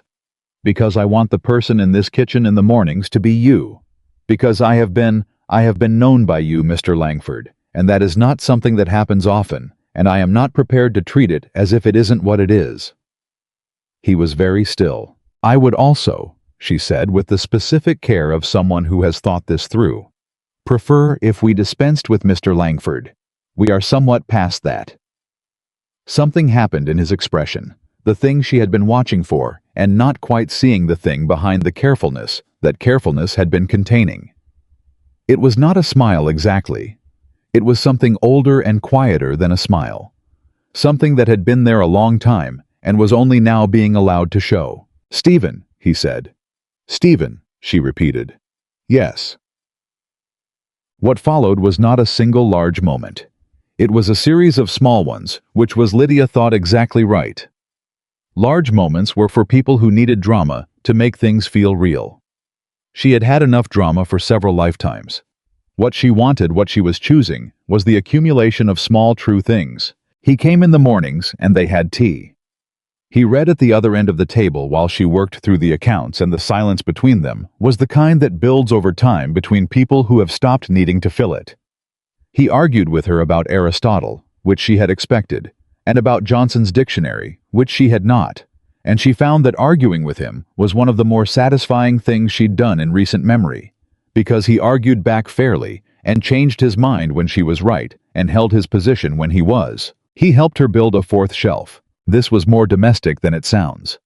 The cottage walls were plaster, and the brackets required specific placing, and Lydia had drawn a diagram of where the shelf should go, and the diagram was correct, but the execution required two people, and Stephen showed up on a Saturday morning with the hardware and a level, and they spent 3 hours doing it, and the conversation they had while doing it ranged from the proper organization of a personal library to the management of the Langford Trust to what her father had been like at 20, which she constructed for him out of what she knew and what she'd read in his ledger and what Dr. Calhoun had told her. Stephen listened the way he did everything fully, without pretending to attention he wasn't giving. When the shelf was up, she stood back and looked at it.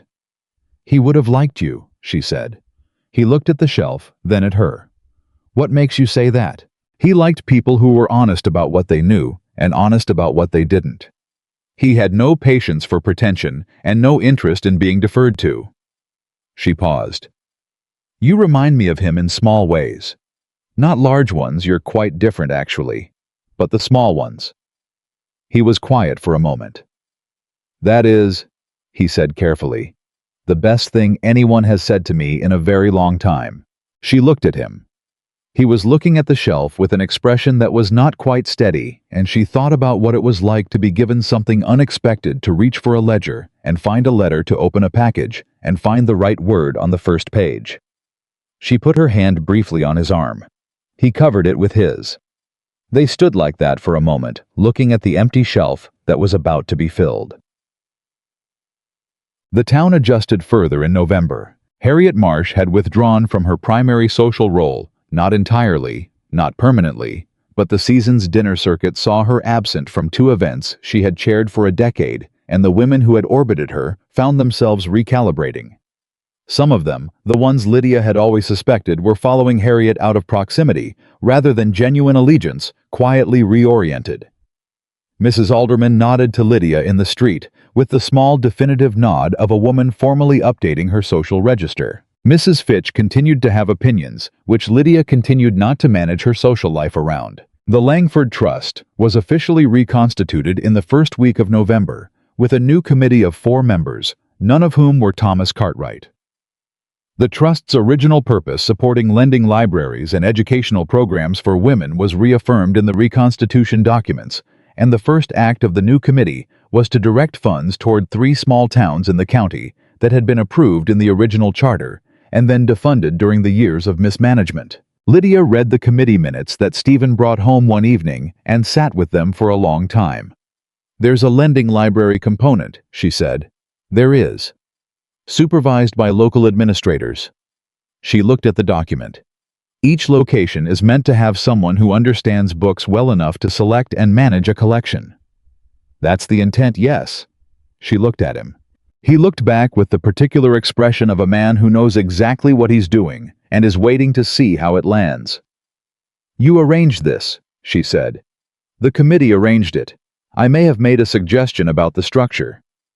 "Stephen, it needed doing," he said simply. "The trust was meant for this, and the county has—" He paused. "The county has lost a great deal over the years that should have been available to women who wanted to learn. I thought it was worth rebuilding properly." She looked at him for a long moment. She was thinking about her father, and his mule, and his 30 years of books, and his conviction, stubborn and sweet, and ultimately justified, that a woman who could read and think and argue and decide was the finest thing the world could produce. She was thinking about the morning. Everything burned, and the way she had sat in the ash and allowed herself 30 seconds, and then stood up. She was thinking about the list she had made, and the shelf that was no longer empty, and the man across the table who had found his way to her. Like a book finds its way to the right reader, not by accident, not by design, but by something that felt in hindsight like inevitability. "I would like to be considered," she said quietly, "for the administrator position, when the Harrowfield Lending Library is established." He smiled then, a full one, the kind she had been watching for since October. "You're the only person I intend to recommend." She looked down at the document in her hands. She thought about what her father would say, seeing this his cottage, his daughter, his books coming home, volume by volume, and a man at the table who built shelves on Saturdays and argued about Aristotle and arranged lending libraries in the documents he brought home. She thought he would say something about steady eyes and keeping faith with the things that matter. She thought he would say it quietly, the way he said everything that counted. On the last day of November, a package arrived that was different from the others.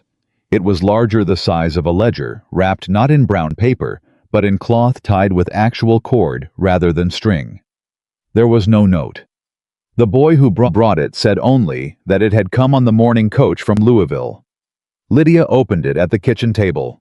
It was her father's original library catalog, not a copy. The actual ledger leather cover worn spine, his handwriting from the first page to the last 30 years of acquisitions in his careful script. The book she had believed was ash. She stared at it. Her hands were not quite steady when she opened the cover. Thomas Ashworth, Virginia, 7789. That was the first entry before Kentucky, before the cottage, before she was born. His handwriting at 25, a little less certain than the hand she knew, a little larger, not yet compressed into the precision of the man she remembered. She turned pages, year by year, every book, every note, every location, alive. She could not speak for a moment.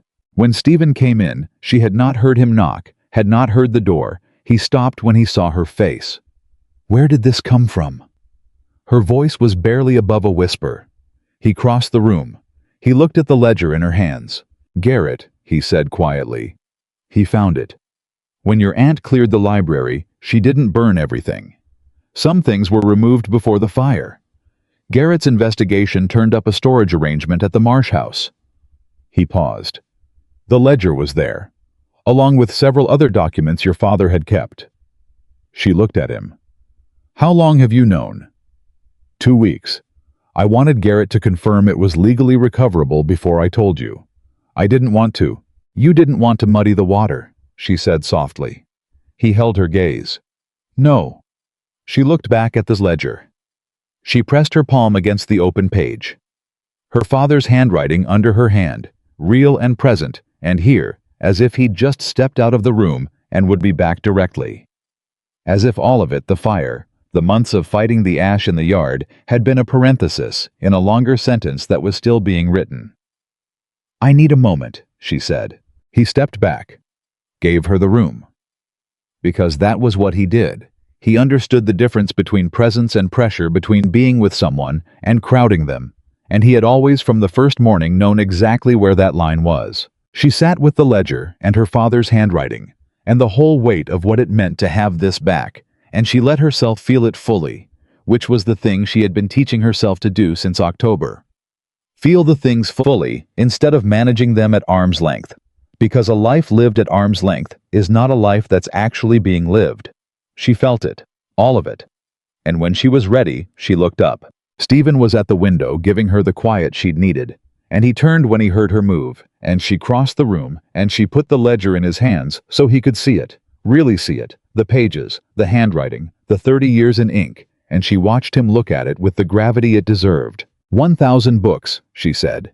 My father carried them here one by one. He believed that the life of the mind was the most important life there was, and he spent everything he had protecting that belief and giving it to me. She looked at Stephen. You gave me the tools to protect it for myself, and then you gave me this back. She touched the cover of the ledger. I don't have language for what that is. He handed the ledger back to her carefully. You don't need language for it, he said. You need a shelf. She laughed, a real one, sudden and complete, the kind of laugh that her father would have recognized, because it was the same one she'd had at 12 when he'd read Sheridan to her until her sides ached. It came out of her like something that had been waiting, like a book finding its proper place after a long time in the wrong location. Stephen was smiling. The full smile, the real one. She held the ledger to her chest and looked at the room, the shelves, the books, the 4 Shakespeare volumes, the Johnson's Dictionary, with its penciled word, the natural philosophy text, with 2 names on the first page, and the blank spaces between the volumes that were waiting to be filled one by one, deliberately and without hurry, exactly the way her father had taught her. A life rebuilt is still a life.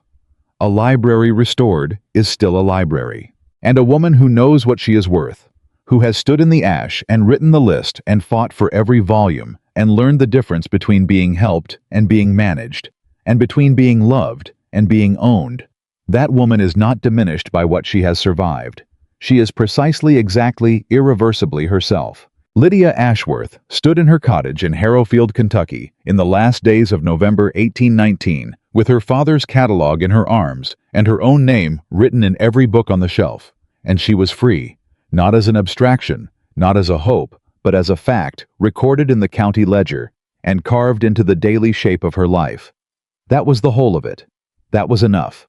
That was everything.